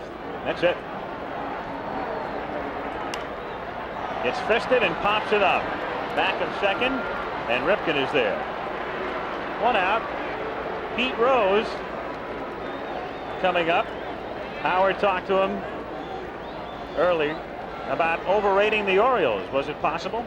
I don't know if it's underrating the opposition. I think what's happening is we're just sitting around waiting for things to happen instead of making things happen. And we've been making things happen this year when we've been successful. And we just got to quit talking about the fact that we think we're better in Baltimore and go out and show we're better in Baltimore. Said overrating leading in, of course, meaning underrate the Baltimore Orioles. 0-1 the count on Rose. Rose lines it to right field. Who else but Pete? To try to get something started again. 2 hits for him today. He's too much. You see him work that, push that ball right where he wanted. Tell you the truth, Howard, Scotty got 2 quick strikes on him. He tried to go up and out of the strike zone just to waste a pitch, and Pete standing on Pete went first right base. with it and popped right with the pitch. Mike Schmidt, the bat. I love Pete. Pete's always thinking, had you seen him throughout the playoffs, been watching Pete the past couple of weeks, he'll get aboard, he'll put up 1 finger or 2. He's letting the coaches know he knows. I know how many outs there are, he's saying. Look at him. Do you think there's any quitting, Rose? Never. Schmidt takes outside, ball 1. Want to know, Pete again reinforcing it. He said, yep, I know, confirmed, 1 out.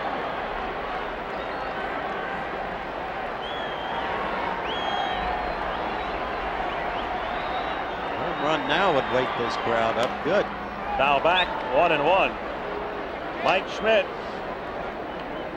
the MVP in the 1980 World Series, and 1 for 18 in this one. Philadelphia's played poorly up to this point in this ball game, but if Mike Schmidt could hit one, they'd have Baltimore thinking. Philadelphia's played shabbily. 1 ball, 2 strikes. Hudson was rocked, probably left in too long. Bo Diaz, to use your very word, came unraveled. Yeah, Hudson put too many of them right down the middle in this ball game. And he strikes out. Dempsey holds the foul tip.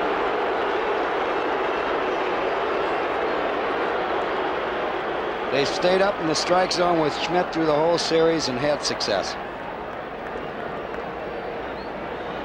See it again. He's not a power pitcher. That's a fastball. Because of his good breaking stuff, went right by Schmidt. Matthews at the plate. Shatters his back, grounds it down to Cruz, goes the short way to Dower. And Rose gets a single, and that's that in the 6th inning. On to the 7th at the vet. Baltimore 5, and the Phillies nothing.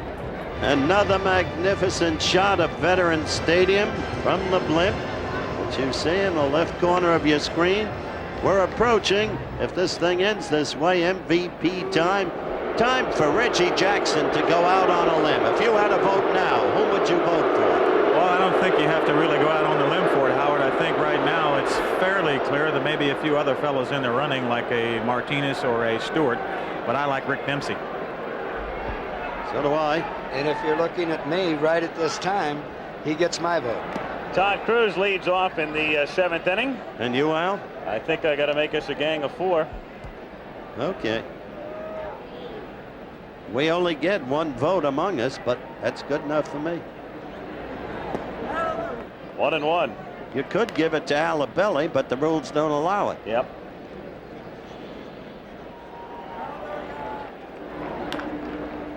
Softly hit to third, charged by Schmidt and barehanded, and he just does get him. Mike was deep and the ball was slowly hit. So instead of thinking about the transfer, he barehands. Some Baltimore fans, of course, are here. Baltimore only 95 miles to the south. As we look again at Schmidt's play.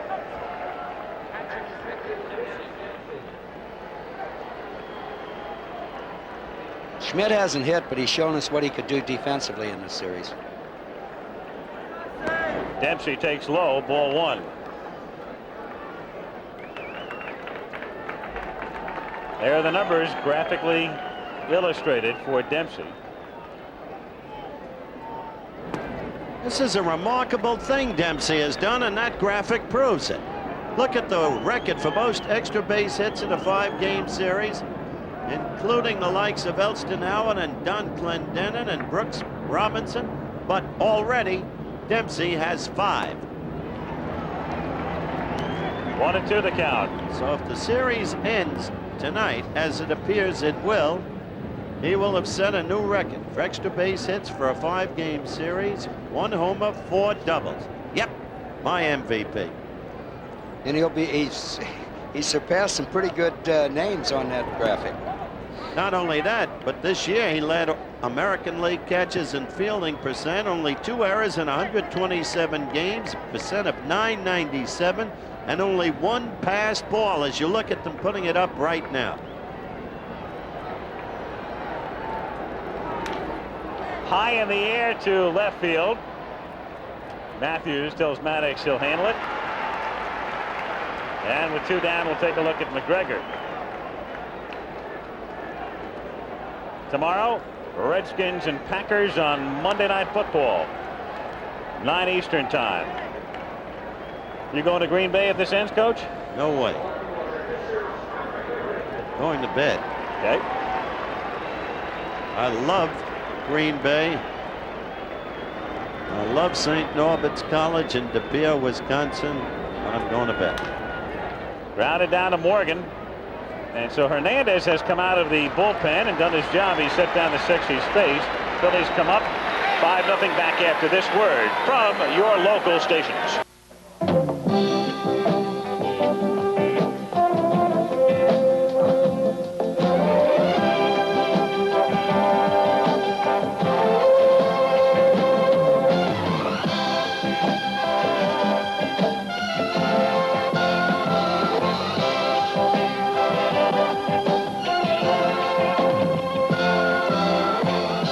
Baseball fever. Catch it. It lasts forever. The preceding message was furnished by Major League Baseball. Well, the Goodyear blimp as the lights have taken full effect now in the stadium. A look down. Sun is gone. And right now the Phillies' chances are very dim as well. They trail 5-0 with Tony Perez to lead off in the bottom of the 7th inning. Perez, Maddox, and Diaz against Scott McGregor, who's allowed 3 singles through 6. 0-1 on Perez. Struck out, fly to center. 0-2. Strikes are Scotty McGregor's main concern right now, and that's exactly what he's come out doing in the 7th inning. Oh, called strike 3. Every pitch low. Did you see that, Earl? Every pitch. Every one. Tony Perez didn't like it. Well, he just sums up the frustration of the whole ball club right there. Well, we get to see Tony. He turned around.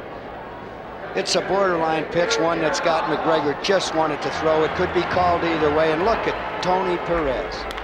Maddox hits it in the air to deep left center field. Bunbury got a good jump on it, and it's off the wall as Al has to play the carom, and Maddox has a double. So the 4th hit and the first extra base hit for Philadelphia. A man at second and 1 out. Rose has 2 hits and Maddox has the other pair. I'll be darned. Raiders are about to lose to Seattle. They're trailing 38-22 late in the 3rd quarter. That's a football upset. Bo Diaz fouled out through a walk. He's 5 for 14 in the series.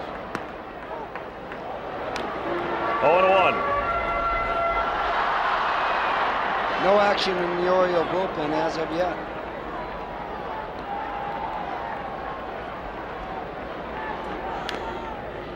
4 hits, 6 in the 3rd innings. Would you have action going? 5-run lead? I'd have a little thoughts in my mind that Scott McGregor might be getting tired. However, a good move by Altobelli was also giving this man that extra day's rest, going on proper rest. 2 strikes on Diaz. And he pops it up, and it's playable for Dempsey. Fully taking charge, 2 out. There is no way you can give enough credit to McGregor. He changed his pitching pattern against Diaz right there. He'd been pitching him low, came up high, and Bo was off balance actually when he swung at the ball. Lost the pop-up. We get to see it one more time there. We'll see just how high the pitch was, almost out of the strike zone. 2 out, and Ivante Jesus at the plate. Fly to right, hit into a double play, and that was a huge play because it quelled any semblance of a Philadelphia rally today. They had 1st and 2nd, and nobody out in the bottom of the 5th inning as Morgan waits on deck. Actually, Morgan is out there to occupy the on-deck circle because the pitcher's spot is due up next. Technically, you're not allowed to do that, but Palermo's letting him sit out there anyway right now. Well, that keeps Altobelli from knowing who the pinch hitter's going to be. Oh, he could probably figure it out if he thought hard enough anyway. Grounded to Cruz. And throws a strike to Murray. So they waste a double by Maddox. And at the end of 7, still, Orioles 5, Phillies nothing.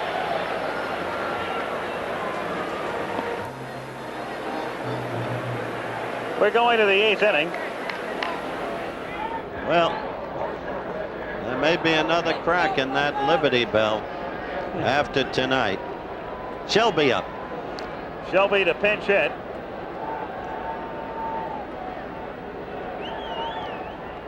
In Bumfrey's spot here as we go to the 8th inning, a 5-1. Earl, I mean absolutely no offense in what I'm about to say, but Joe Altobelli has managed as fine a World Series as anybody could have. Putting up Shelby now, as you look at a swinging strike, he is improving his offense in place of Bunbury, getting the right-hander in there, and improves his defense at the same time. He has made every right move. He has thought everything through. He has made the moves at exactly the right time. His anticipation has been superb. A foul strike, too. I hope you agree. I agree with you 100%, Howard, and that's why I said there's Edward Bennett Williams, who's going to be a very happy man.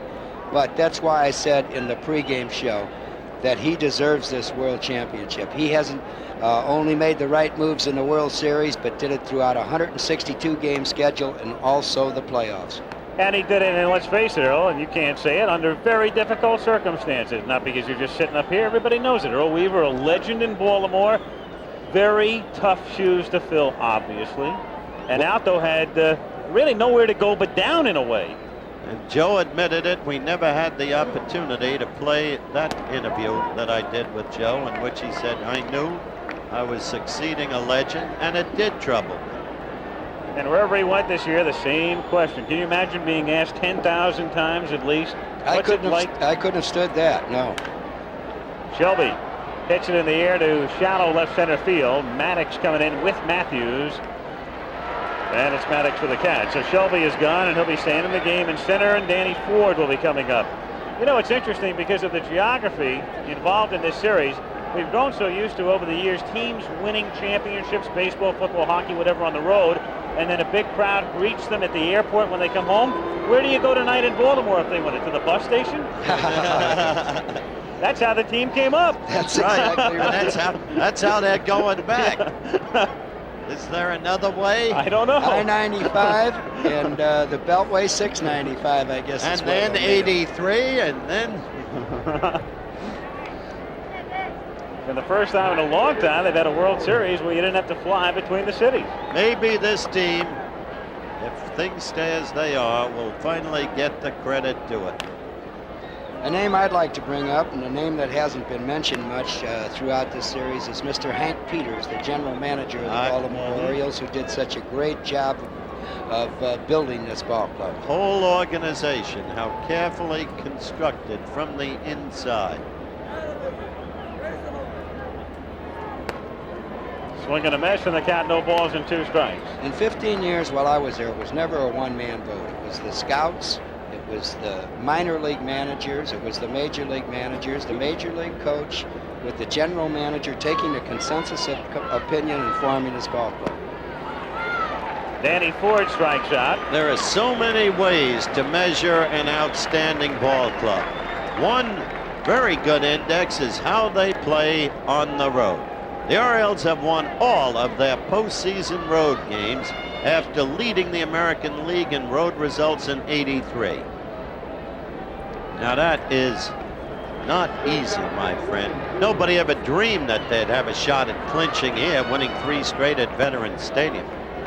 We were talking about Hank Peters. And there he is. Former boss, a quiet man, never gets excited. He's had to calm me down a number of times. 1-1 the count on Ripken. 8th inning, 2 out, bases empty, 5-0 Baltimore. Be interesting if suddenly Cal shot one out of here, now that Murray's hit 2 out. Well, he doesn't go many at bats without it. Good fastball. Well, it's his first time in a series. Young fella, just 23 years old. If the Orioles can repeat in a year or 2, they'll be expecting the things out of him that they were expecting the things out of Murray this year.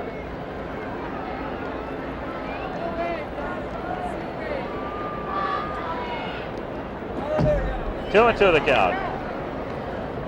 If the Orioles win, it'll be their first world title since 1970. It'll also be the first time the American League has won the World Series since 1978. But 6 different teams will have won the World Series in the last 6 years. That's happened only one time before. That was from '67 through '72. Pete Rozelle would love it. Parody. Right. Different winner every year. 2 and 2 the count. Well, we've got 2 New York teams playing in the National Football League in New Jersey, and we seem to have an absolute mediocrity there. Miami creaming the Jets today, and Kansas City now crushing the Giants 38-17 in the 4th quarter. In the air to right center field, and Pete Rose is moving over, and he makes the catch. So Hernandez silently does a perfect job in relief. Retires the 9 he faces. After 7.5, it's still Orioles 5, Phillies nothing.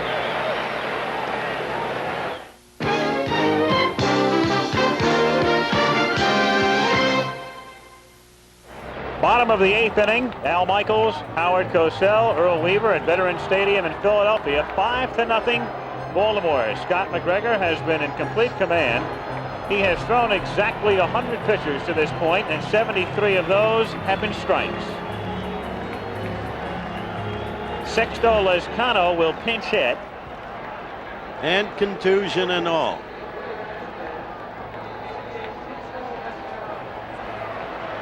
The other night he suffered that contusion Friday, attempting to bunt.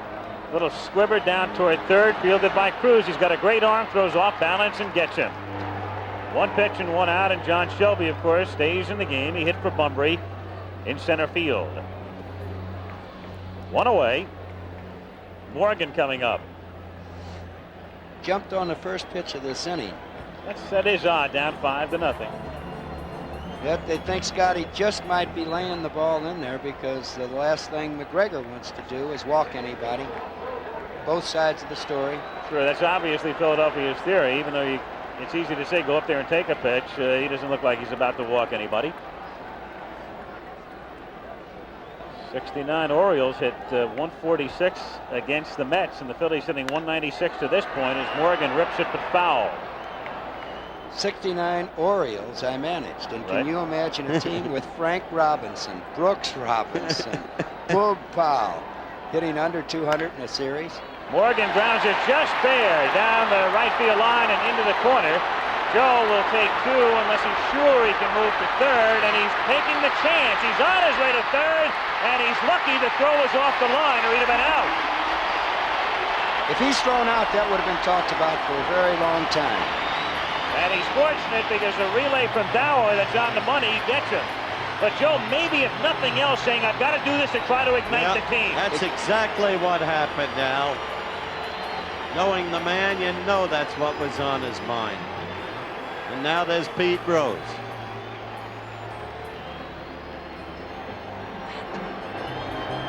There's the base hit. Morgan looks like he knows there's a shot at it. I believe that's Tito Landrum in right field that retrieved the ball and threw it. And the throw's off. It could have been very, very... If the throw's on, he's out. He's out. And that would have been talked about for a long, long time. You could almost see it, though, sense it between first and second. And then he turned as he got to second to try to pick up Dave Bristol at third. I wasn't watching Bristol, so I don't know what he did, but it was almost as if it clicked into Morgan. All right, I've got to attempt it. I've got to try it to get everybody stirred up. Well, this is their last shot. Outside shot, though it may be. Rose takes low, ball one. Conceivably, it's Rose's last ever Philly at bat. That's correct. Rose, Schmidt, Matthews, Perez. They've got their hitters up. Baltimore has their bullpen up. That's hit in the air to left field. Should be deep enough to score Morgan. He'll come home. No, he's fell down as he started in at third. It's not the Phillies series. Oh, boy. No, there isn't anything that hasn't happened to them. Good to see it again. Pete had good wood on the ball again. It's right at Gary Renicky in left. He started to go. He was going all the way. Has to go back.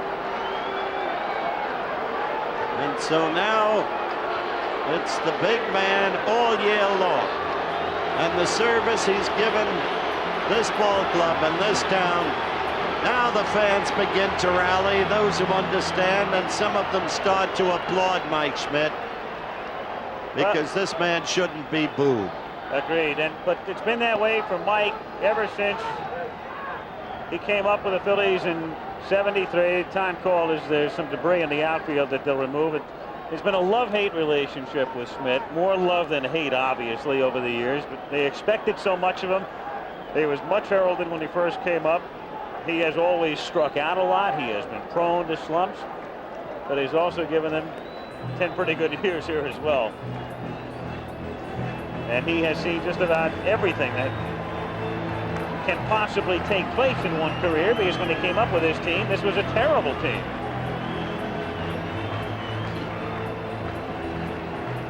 So they clear the field, and there's Morgan. And that shot of Joe falling down will be forever embedded in the minds of many as symbolic of what's happened to the Phillies today. 0-1. The run that they failed to score by Joe Morgan falling down is insignificant at this time. But if there's a rally in the 9th inning by the Phillies, it could become very important. Schmidt would like to make it all academic and hit one out here. He grounds that one, and it's backhanded by Cruz, who comes up throwing. And the Phillies still haven't scored through 8. To a chorus at the end of 8, 5-0 Baltimore. Back after this message and a word for your local station. In the 8th inning, the Phillies look to the top of their order and Joe Morgan for a lift. There's one out, and anything can still happen. Come on, concentrate now.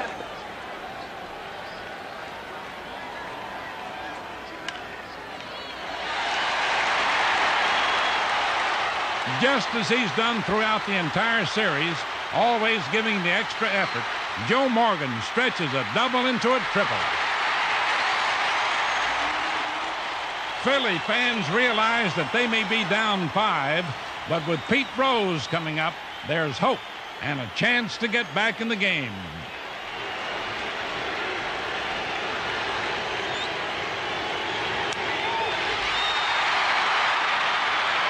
And oh, what a disappointment. The run will not score. But perhaps it's symbolic. In trying so hard and coming so close, the Phillies have fallen short.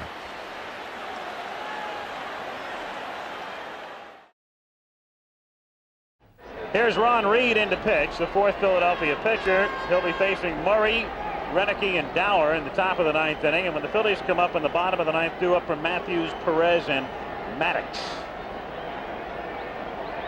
Eddie Murray, 2 homers today, both from the left side. The one time he came up right-handed against Hernandez, he struck out.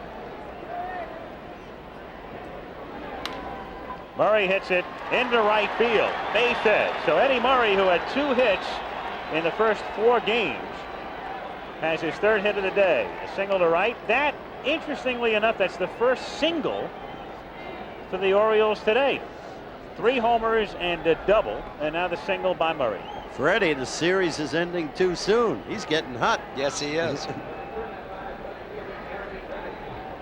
Gary Renicky struck out in the 6th inning, pinch hitting for Lowenstein, and stayed in the game. 1-0.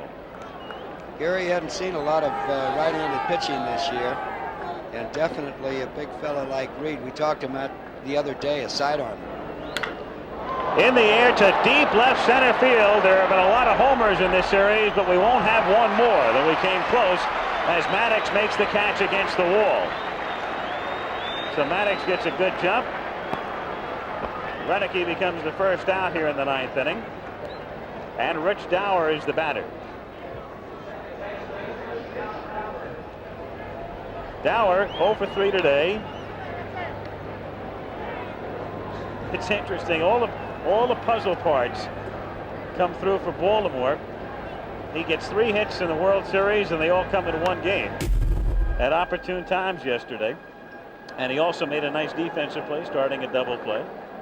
Well, you always hear the words, everybody's chipping in. But if everybody doesn't chip in, you don't win ball games. If they had to wait for Eddie Murray to do what he did today, they wouldn't be ahead 3-1. Matthews is there to haul in the drive off the bat of Dower. 2 down. Now that's a critical point, Earl. There are so many aspects of this team that win ball games for you. In those tough earlier games, it was in the long run the superiority of the Baltimore bench plus the Baltimore bullpen that carried them through. 2 aspects there, bench and bullpen. Remember the first pregame show? We discussed all of this with Reggie Jackson, the very points we brought out. 0-1 the count on Todd Cruz. Little half swing grounder toward third.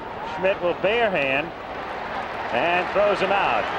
So Baltimore doesn't score in the top of the 9th inning. But McGregor will be going to the mound in the bottom of the 9th inning. Scotty, whose father is watching in a Philadelphia hospital right now, is working on a shutout. He is 3 outs away from giving Baltimore its first World Championship since 1970.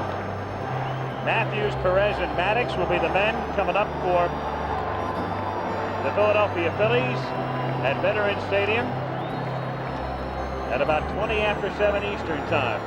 And if I was the manager of the Orioles and sitting in that dugout, which I'm happy I'm not at this particular time, I would really be rooting for the first out of this inning, but to get the first hitter out in this inning.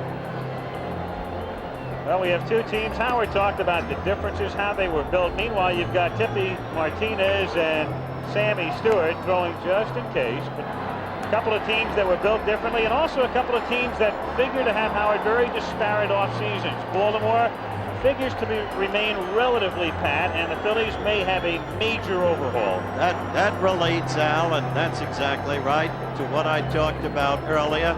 The different manner in which these 2 teams were put together. The Phillies scrambling but efficiently to produce a pennant winner, largely ignited by that man Pete Rose. But at the same time, Baltimore with a homegrown ball club with an idea of what makes a whole team work, Earl, and they have a man for every situation, and they've proved it. And it showed up especially during this World Series. Of course, in 1979, for the first 4 games, the Baltimore baseball team was able to do the same thing, but Eddie Murray never did get hot in that series, and he did get hot today. 2 home runs for Eddie Murray. He and McGregor, the big heroes to this point. As we go to the bottom of the 9th inning. A lot of folks have given up. There are a lot of empty seats in here right now. Scotty McGregor's just been outstanding. I can understand it. However, the game's never over till the last man is out. I hate it to say that cliche. but it's so true. Oh, you're echoing Yogi Berra. It's never over till it's over. Never over till it's over. Outside to Gary Matthews, 1 ball and no strikes.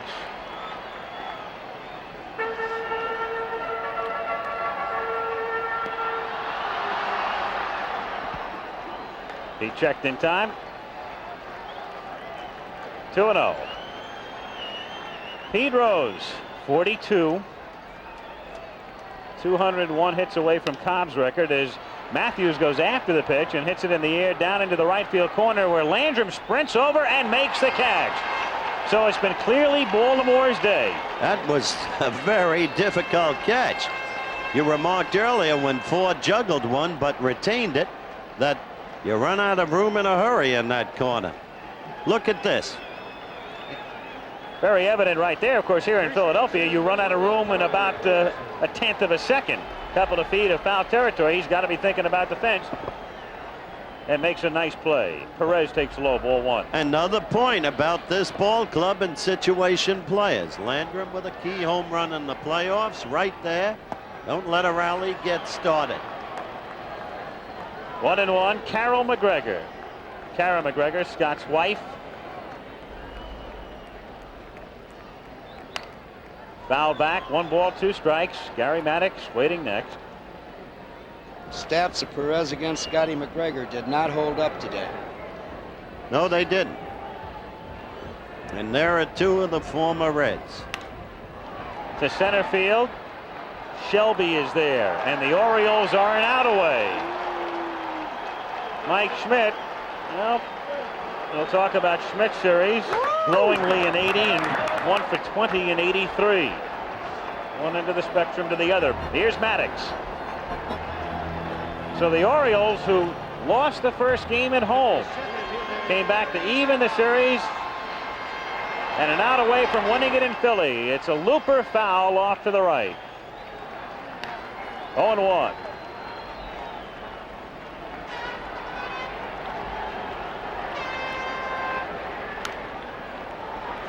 That's out of play, and Baltimore is a strike away. And we should get word on the MVP any second.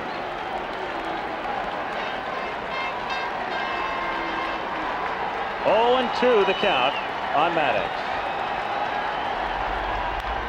A liner, and the Orioles are the world champions.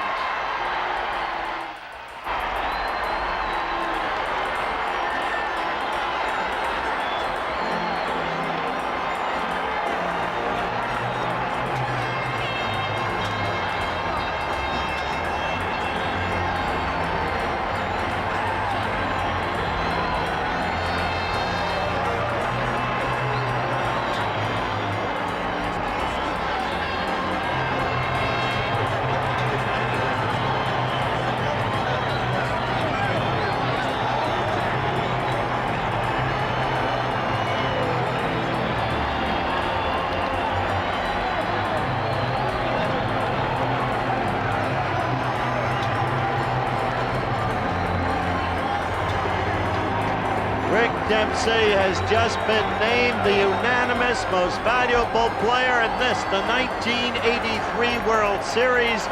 The pictures you have just seen all spoke for themselves. Reggie Jackson is waiting in the winner's clubhouse for the birds to come in, and there's Rick Dempsey being hugged. And he deserved that vote, Earl Weaver. He really is a person who can rise to the occasion. He did it throughout the series. His defensive work was expected. They didn't steal a base off of him in the '79 World Series, the last time he was in the World Series, but nobody expected the offense they got out of him. The Baltimore Orioles winning the World Series after losing Game 1. They come back to win the next 4. Scott McGregor pitching the shutout. Eddie Murray, the 2 homers today. Rick Dempsey, a home run. And Joe Altobelli in his first season as the manager. As you look at Al Holland, the Phillies through a lot of adversity, winning the pennant, but down they go to the Orioles, and we'll go to the locker room of the world champions when we come back to Philadelphia in a moment. Game 5 starter Scott McGregor was one of the birds who had been there before. All that keeps going through my mind is oh my God, we're up 3-1 again. So I said, God, we can't do this twice. This time, the Orioles, and Eddie Murray in particular, were ready to end it. Fortunately, Eddie decided to show up that day and hit 2 bombs off the scoreboard. One thing about Murray is when he breaks out of a slump, he really does it. He homered the right center field, and I'll never forget his name being on the board. Murray drills it to deep right center field again. And the ball hitting on his name on the scoreboard. So it's been clearly Baltimore's day. Hey, get him right here. Come on, back. McGregor has thrown a 5-hit shutout to this point. 5-0 Baltimore. I was pushing everything out of my mind. Got to get 3 outs. And the Orioles are an out away. Waving a line drive, caught by Ripken. I squeezed my glove around the ball. And the Orioles pull out of the dugout. And the best feeling by far in my whole career came over me. They are the new champions of baseball. Then the next thing I know, Demper jumps on me, and then it kind of hit me, so it took about 5 seconds before the emotions caught up with it. It was the 3rd World Series championship in franchise history, and the Orioles' first since 1970. There you go, Bobby. Finish up.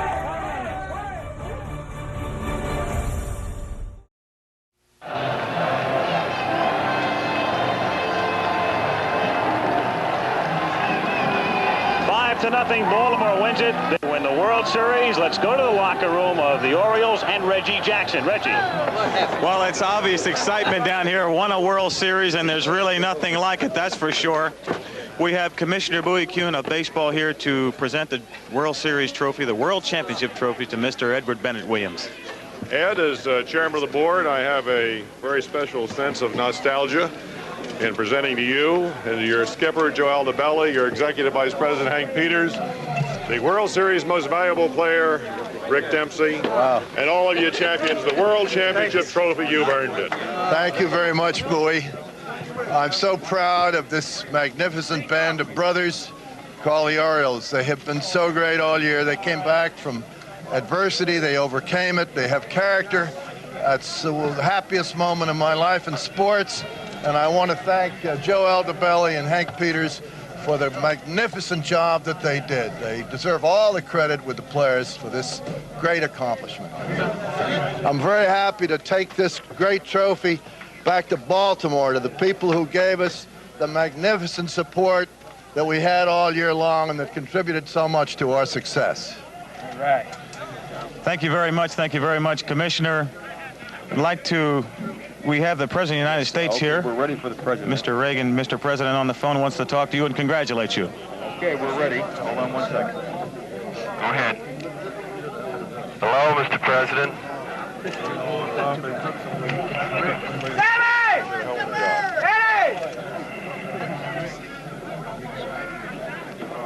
Biggest day of my life in baseball. I never expected I'd ever, even get an opportunity. We're waiting for Mr. President Reagan to get on the telephone to talk to the Baltimore Championship, the chairman of the board here, Mr. Edward Bennett Williams. We are waiting for President Reagan to come on the line right now.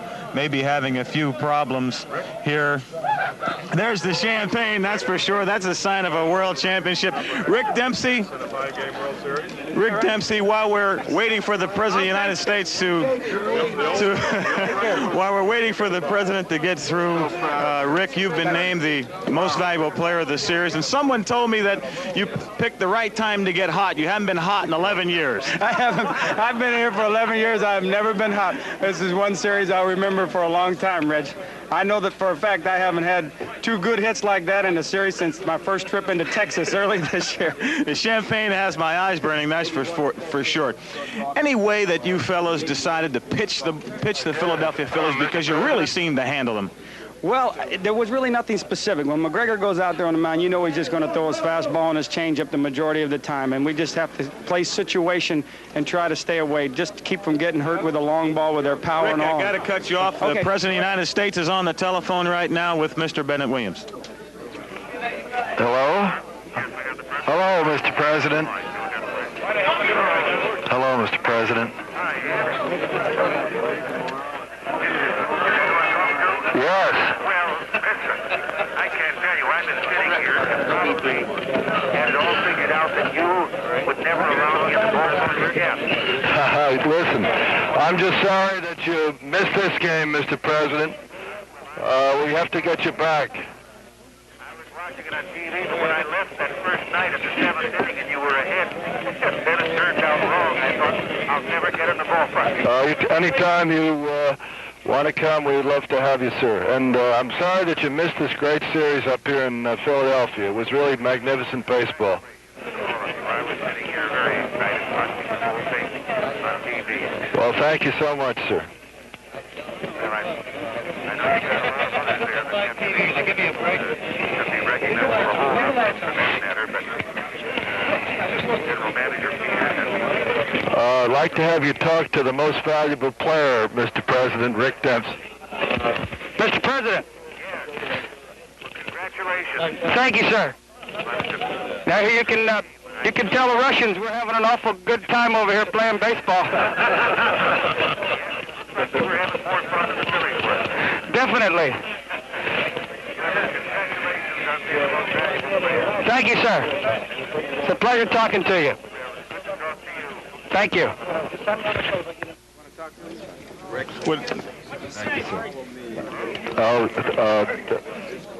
Mr. President, if you have another minute, you ought to say hello to General Manager Hank Peters and Joe Altobelli, who deserve all the credit for this victory today. Hello, Mr. President. Hank Peters. Hello. Hello. Yes, it sure is. Well, thank you so much. We got a great organization and a great team, and that's why we won this. Good people. Well, we're proud of everyone.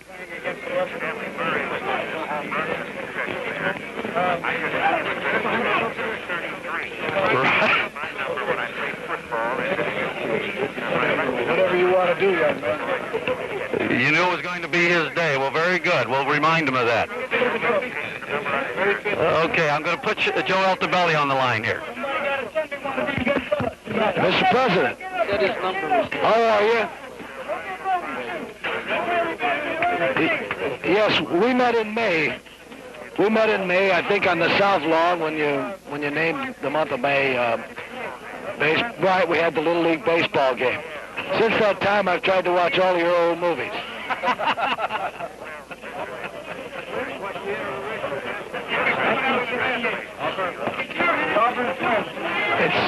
It's awful nice. It's awfully nice for you to call. It's really tough to hear you, Mr. President, but it's terribly nice that you would call us on such a big day for us. We really appreciate it. I'll give you the commissioner, Mr. Bowie Kuhn. Hold on. Mr. President, you're really great to call, and we appreciate it a lot. Everybody together, Mr. Williams. Well, it's really been your coming to the game in Baltimore and following all this has been a thrill for us all, and I want to thank you on behalf of all of us in baseball, sir.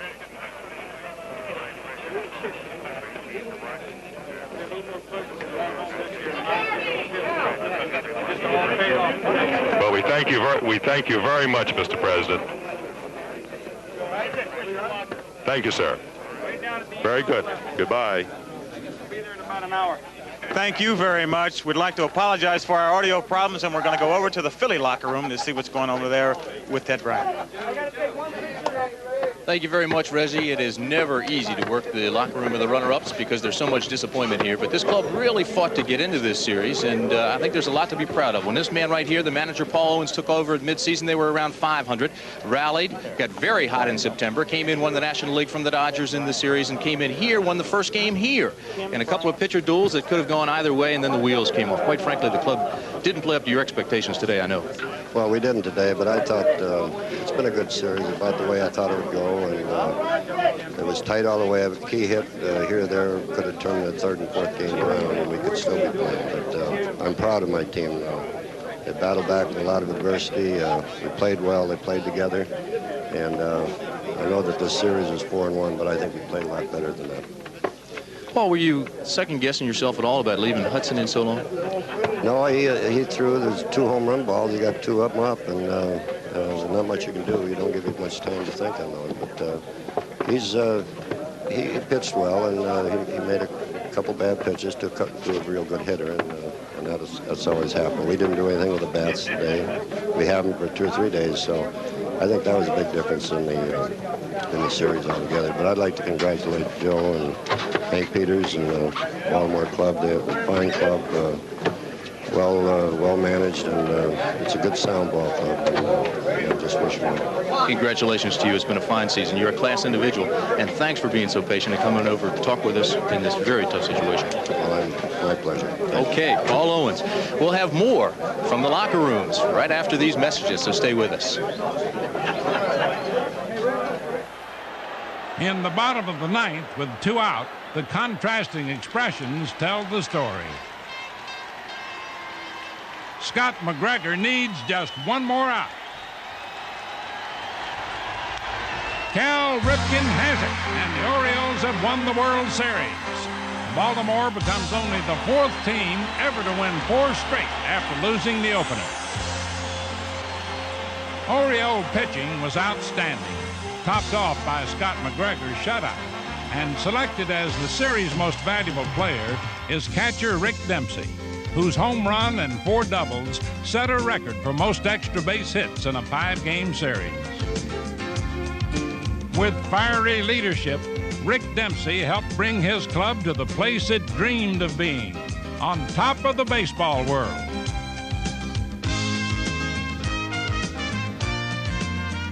Team play and winning go hand in hand, and there have been few finer examples of that combination than the 1983 Orioles. Now for the Orioles, their 3rd world title, and still to come, a joyous celebration back in Baltimore as the city welcomes home its champions.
They are throwing champagne all over the clubhouse, Joe Altobelli. Yes. Tell me the feeling. It's the same old question, but please tell me. Well, you have to know it, Reg. You've been there before. It's a super feeling. I don't really think you get the impact until it's really over and you got time to sit down and really absorb all the things that happened to you through the course of the year. The greatest feeling is when you've accomplished everything that you set out to do in spring training, and of course, winning the World Series kind of proves that to you, and it's got to be the best feeling in the world when you're a baseball person. There's nothing like it. Let's go back now, Michael, and go enjoy yourself, Joe. Thanks very much, Reg. All right, Reggie, and there's no question about it, gentlemen. As we look at the World Series, they did it convincingly and thoroughly dominated, and very much deserve, obviously, the World Championship. You're right. I just want to say this to you, my friend. Lake Placid was no fluke. You're a very great young performer, and ABC is very proud of you. Very kind. Thank you. And what a joy to have this man. I'm just sorry you couldn't have shared in that clubhouse. I didn't deserve it. The Orioles deserve all the credit because they did the work all year. So the Baltimore Orioles win it. The 1983 World Champions. Game 5 of the 1983 World Series has been brought to you by Chevrolet, official U.S. cars and trucks of the 14th Olympic Winter Games. Chevrolet and you taking charge. By Miller High Life, the best beer for the best time of the day. Welcome to Miller Time. By New Skull Bandits, for tobacco pleasure without lighting up. It's a pouch instead of a puff. And by the Bell Yellow Pages, a complete source of buying information for products and services. The Orioles win it over the Phillies in 5. A reminder to join us tomorrow 9 Eastern Time for Monday Night Football. The Washington Redskins take on the Green Bay Packers. Blimp provided by the Goodyear Tire and Rubber Company, and travel arrangements made through promotional fee paid by United Airlines, the official airline of the LA Olympic Games and proud sponsor of the United States Olympic team. And as we say goodbye from Philadelphia, we thank these people for their great work this week.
The last out in Philadelphia, and tonight the Baltimore Orioles are the world champions of baseball. Good evening, I'm Nelson Denton. And I'm Sally Thorner, and this is a special championship edition of New Scene 2. There was dancing in the streets tonight. This was the scene at Greenmount and 33rd shortly after the victory. Across town at Harbor Place, fans at Phillips cheered and jumped for joy.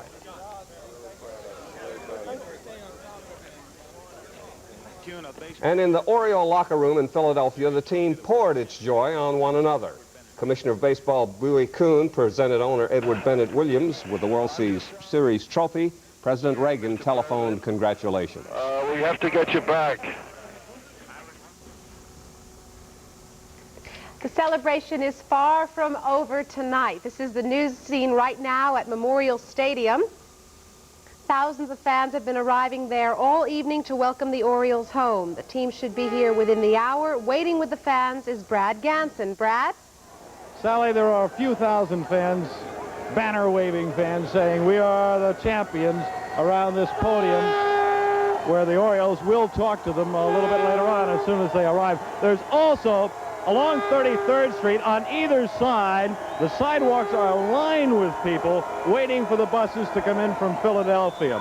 It is also my understanding that Mayor Schaefer may well show here tonight to congratulate the Birds, of course he being the mayor of this city. A few thousand, a lot of beer cans in the air, some champagne bottles did pop a little bit earlier, and it's getting noisier, and we'll be back just a little bit later. Sally, Nelson? Right, Brad. What made this celebration possible is the way the Orioles performed on the field during the series. For that, here's Scott Garcia. I think the most valuable player should be that bus driver taking the Orioles. That poor bussie. He's going to have a long trip. Well, we'll let the historians decide just how good these 83 champions are. But I can tell you one thing, the Phils and the White Sox were no match in postseason. When you think about it, the Orioles didn't lose a game on the road. They won 2 straight in Chicago and 3 in a row in Philadelphia, the mark of a great team. Let's take a look at today's highlights. Started early and lasted quite a while. Eddie Murray broke out of that miserable slump. He came in 2 for 16, no extra base hits, ripped that one over the right field wall, and Eddie remembered the home run trot. It had been a while since he broke into this thing, but gets the congratulations from Cal Ripken. That homer came in the second inning on a 3-2 fastball. It was 1-0. Just the beginning of a big day for the long ball. Rick Dempsey, who later was named the series' most valuable player. What a refreshing MVP that is. Usually it's the Sandy Koufaxes and the Bob Gibsons and the big names like Franken Brooks through the years. Rick Dempsey, certainly not a superstar, but the game's best. And it was Eddie's turn again. No question this time, way back This after a Cal Ripken walk. A 2-run shot came in the 4th inning. Hudson could only look down in disgust as Eddie was trading high fives with his teammates at the plate. His 3rd postseason homer of the year. More from Dempsey in the 5th inning. Doubles off the left center field wall. Dempsey had 5 extra base hits in this series, and that sets a record for extra base hits in just a 5-game series. 4 doubles and a home run. Orioles got a run here after the double. A Bumbry with the fly ball out to Matthews in left. Dempsey trots home easily after tagging 5-0. Phillies kicked up their heels a couple of times, but a pitcher's best friend here, the double play from Cruz to Ripken over to Murray, got him out of that jam, and you saw the final out. One more look. This is the one we'll keep looking at all year on the highlight films. Cal gets the shot. The soft line drive, Joe Altobelli and Jimmy Williams, some of the Oriole wives having fun up in the bleachers, and then all the hugs and things that go with a world championship. McGregor pitched the shutout, went all the way. The Phillies, well, the Wheeze kids, they expired. Just about then, it was all over for them, and that's the club's first title for the Orioles since 1970. As we said, it was a big day for Scott McGregor. Scotty pitched that 5-hit shutout, and kind of had some things on his mind. His father was taken to an area hospital not too long ago, and of course he was thinking about that. Pitched the clincher today. He was among the group that John Saunders hooked up with in that thick of the celebration party in the O's clubhouse, and here's some of that bird talk. Well, it has to be the highlight of my baseball career. You never won a World Series before, but all the years in baseball have been fun. The biggest blessing has been with the Orioles for 7 years that I've made a lot of friends, and that's the most important thing. This will come and go.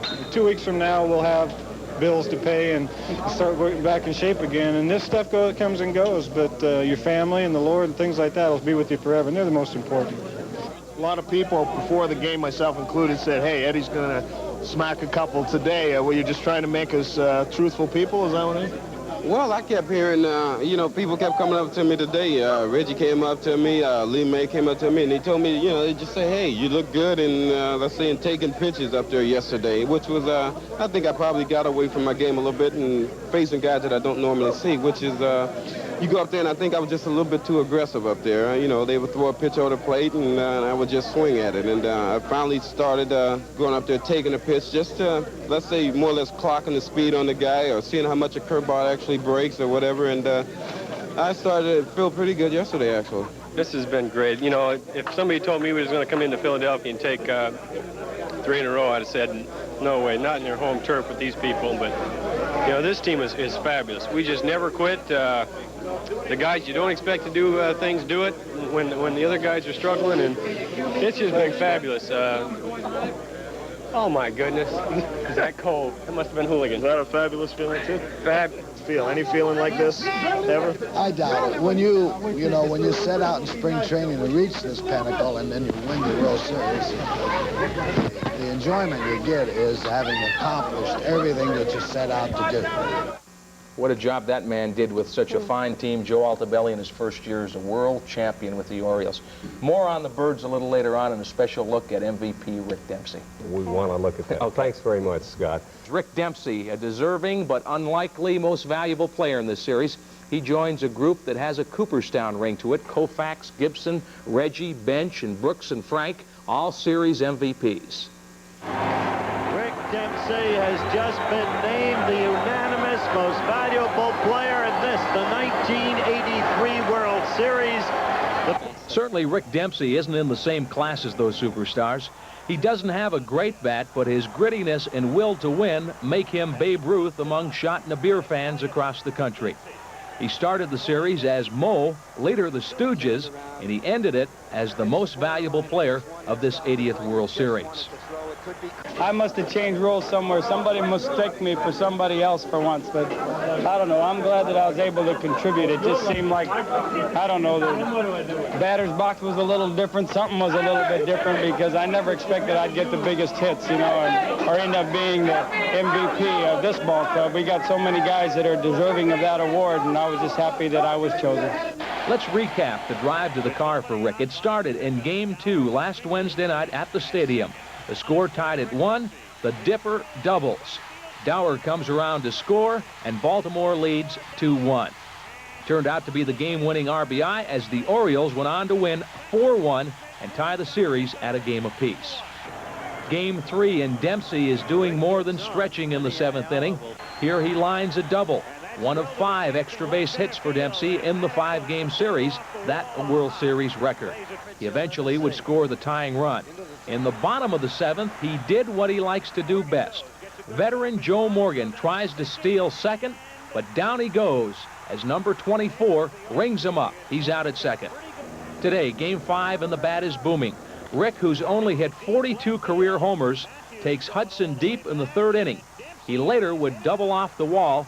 Dempsey hits .385 in the series, and don't forget the help he gave the Oriole pitchers, who completely outclassed those Philly bats. Add it all up, and Dempsey spells MVP. Good morning, I'm Nelson Denton. And I'm Sally Thorner. And we have been sitting here waiting for the boys on the bus. The boys on the bus who are bringing that thing Yeah. back to Baltimore. Andy Barth and Brad Ganson have been waiting down at Memorial Stadium as well. And let's go out to the stadium now and find out if the boys have arrived. Gentlemen? They sure have arrived, Sally. They've just come up on the stage. You can see them coming up there. Altobelli was the first with a wave, and the players are making their way up now. The fans genuinely are going nuts. It is madness. It really is madness. There's just a sea of pennants up there. Oriole pennants, world champion pennants, and I think the first one to speak will be Altobelli. We'll certainly stop talking when he begins, but the crowd is going to go first. They're yelling, Eddie, Eddie, of course, and they just have been waiting so long they really want to be heard. The players are going to let the crowd go for a little while. There's not much they can do about it. This crowd has been good-natured as long as it's been here, but they certainly want to be heard now. Boy, they really do, and let's listen to them for a minute while we get somebody to the podium. It is Bedlam on 33rd Street.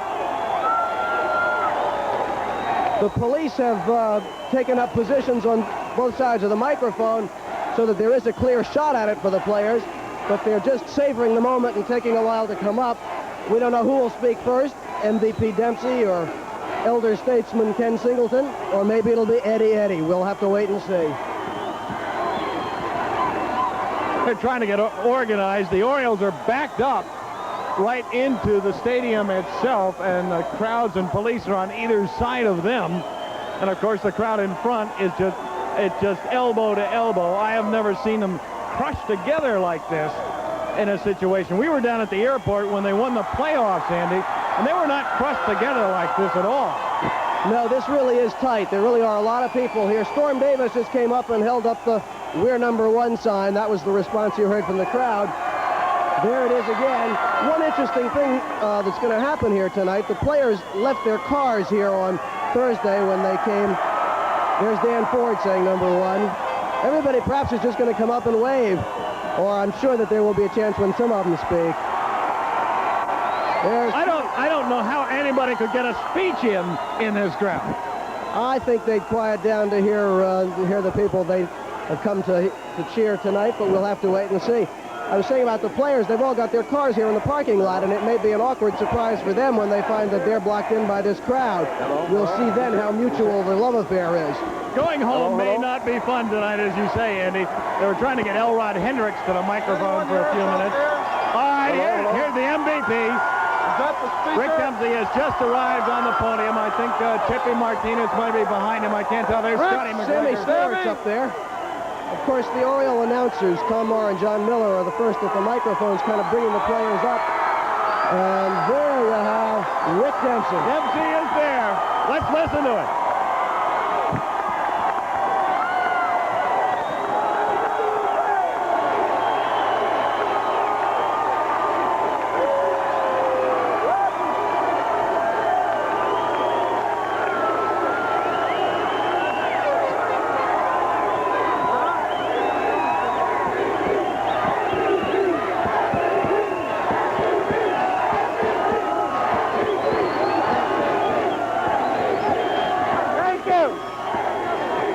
Thank you.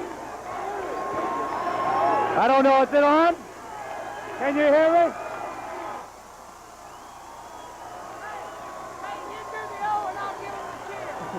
We get it. In 1979, we came back. There was a lot of people that came out on our parade day. They had a lot of tears in their eyes that day because we lost. This year we got some tears in our eyes because we won. Thank God. One more time I'll do an Oriole cheer. Let's go, one time.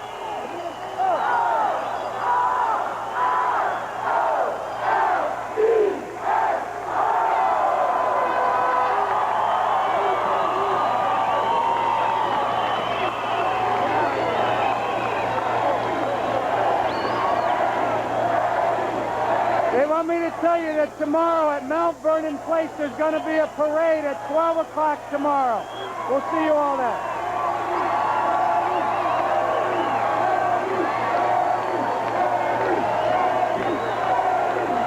Todd Cruz, Oriole third baseman. Todd?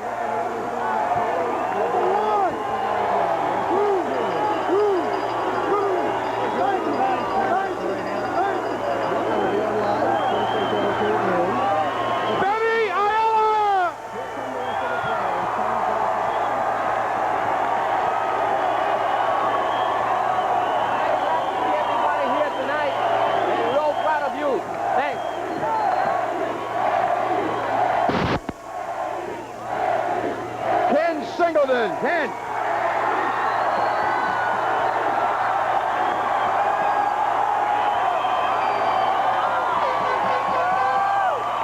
So the #1 fans in baseball, the #1 team.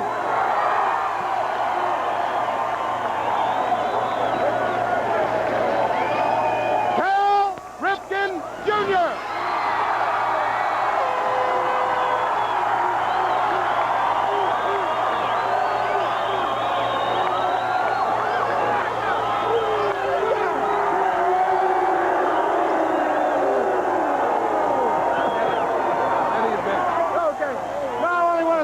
Thing.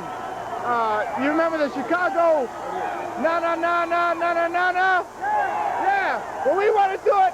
John Shelby, Todd Cruz, and me, we're going to do our own version, all right? Let's go!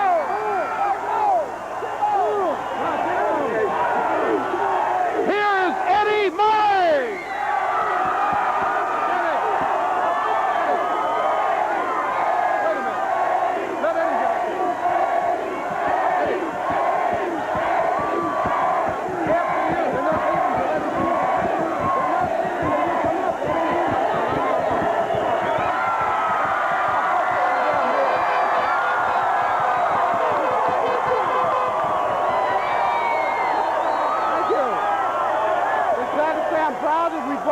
For you. We are the best in '83.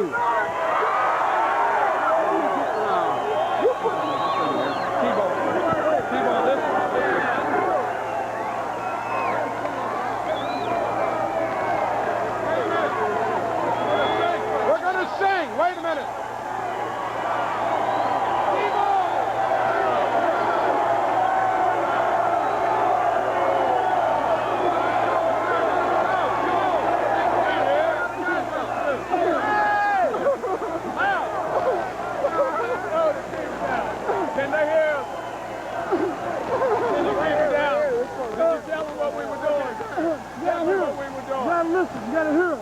Can you hear us? Can you hear us out there?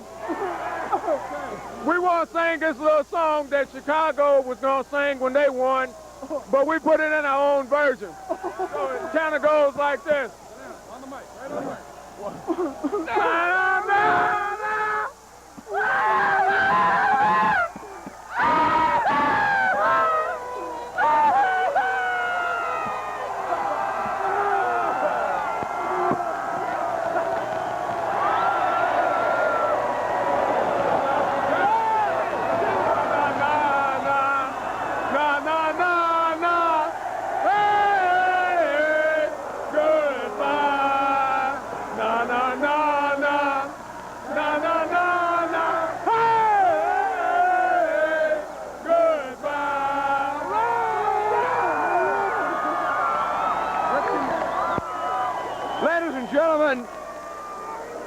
He pitched a shutout against the Phillies, Scotty McGregor.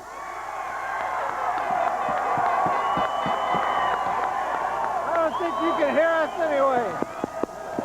Hello. This one here. Well, it's a tremendous year. It's a great finish. You guys have got to be the greatest. Thanks for coming out.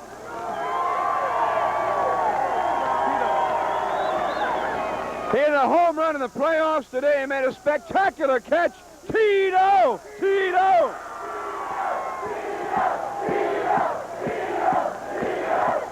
Thank you all very much for letting me be a part of this. It's been wonderful to be here in Baltimore, and I look forward for many more years. You guys are the greatest.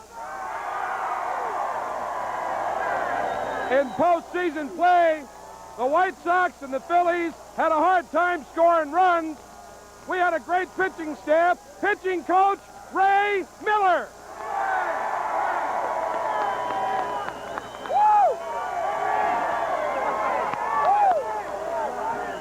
We had about 3 things to do. One was winning for the city of Baltimore.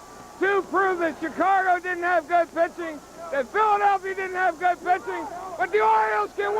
Yeah!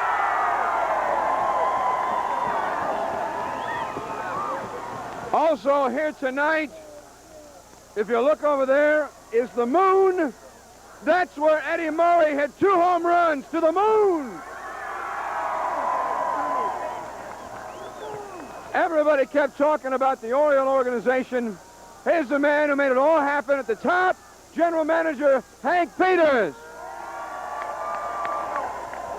All right, we brought you the only thing we could to pay you back for what you've done for us. We got you a World Series, a championship team. You gonna come to parade tomorrow? Be there. A lot of people think that number 44 means Reggie, but in Baltimore it means Ellie, Elrod Hendricks. Thank you. Thank you all for showing up tonight. We've waited a long time for this, 13 years to be exact. And I'm happy that we finally did it. I've been lying to you for 4 years, but we finally have done it. We've been 2 good ball clubs to get here. Thank you.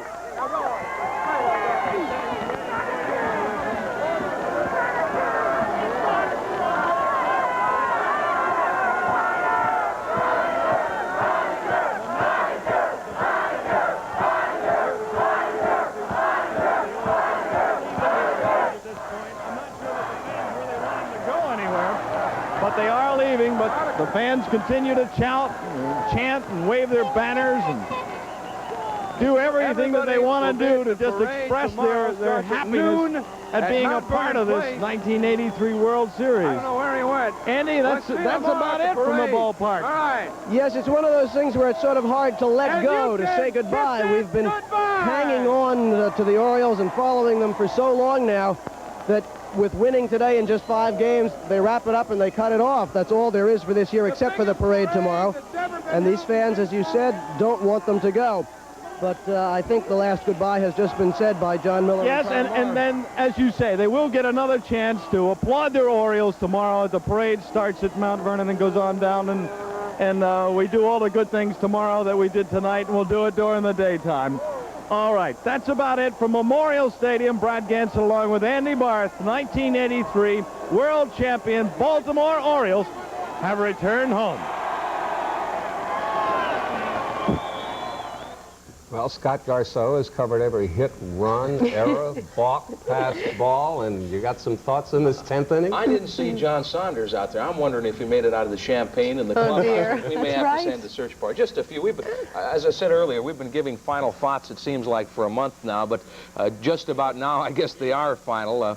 This was a series that really wasn't high on drama. It didn't go down to the 7th game, the final out. There have been a lot more exciting World Series in history, but this one, at least in Baltimore, will be remembered for a long time. Several reasons. Rick Dempsey is certainly one of them. Dempsey, about a .240 lifetime hitter, becomes Mr. October, at least for the year of 1983. He's the guy the fans relate to, and nothing could be sweeter than to see Rick Dempsey in the MVP circle. Joe Altobelli, here's a man who did it his way, rather quietly, much unlike Earl Weaver, but yet Joe was smart enough to realize that a lot of the things that Earl did here were the right things and stuck with him. Jim Palmer, a man given up for dead. We thought we would see him only as a pinch runner in this series. Instead, Palmer comes through and wins a key game in the series. Eddie, all the pressure on him until today. He hits 2 home runs and shows who Eddie Murray is. And the 3 Stooges, we'll remember them. Dempsey, one of the Stooges. Mo, the leader of the bunch, turned out to be the MVP. And as has often been said about this Oriole team, this team may not have the best players, but at least for this year, we know that Baltimore had the best team. You really expect it in 5 games? Not really. But we'll take it. I'll take it. Thanks, Scott. And a parade tomorrow, Sally. That's right, a parade tomorrow beginning at noon at Mount Vernon, going all the way on down to City Hall. And Channel 2 will be covering it. We'll have cut-ins during the noon news tomorrow. And Ken Phillips and I will be sponsoring it, emceeing it between 12:30 and 1 o'clock. And it seems like it's about time to call it a night and a season and say, oh boy. Good night, folks. Good morning.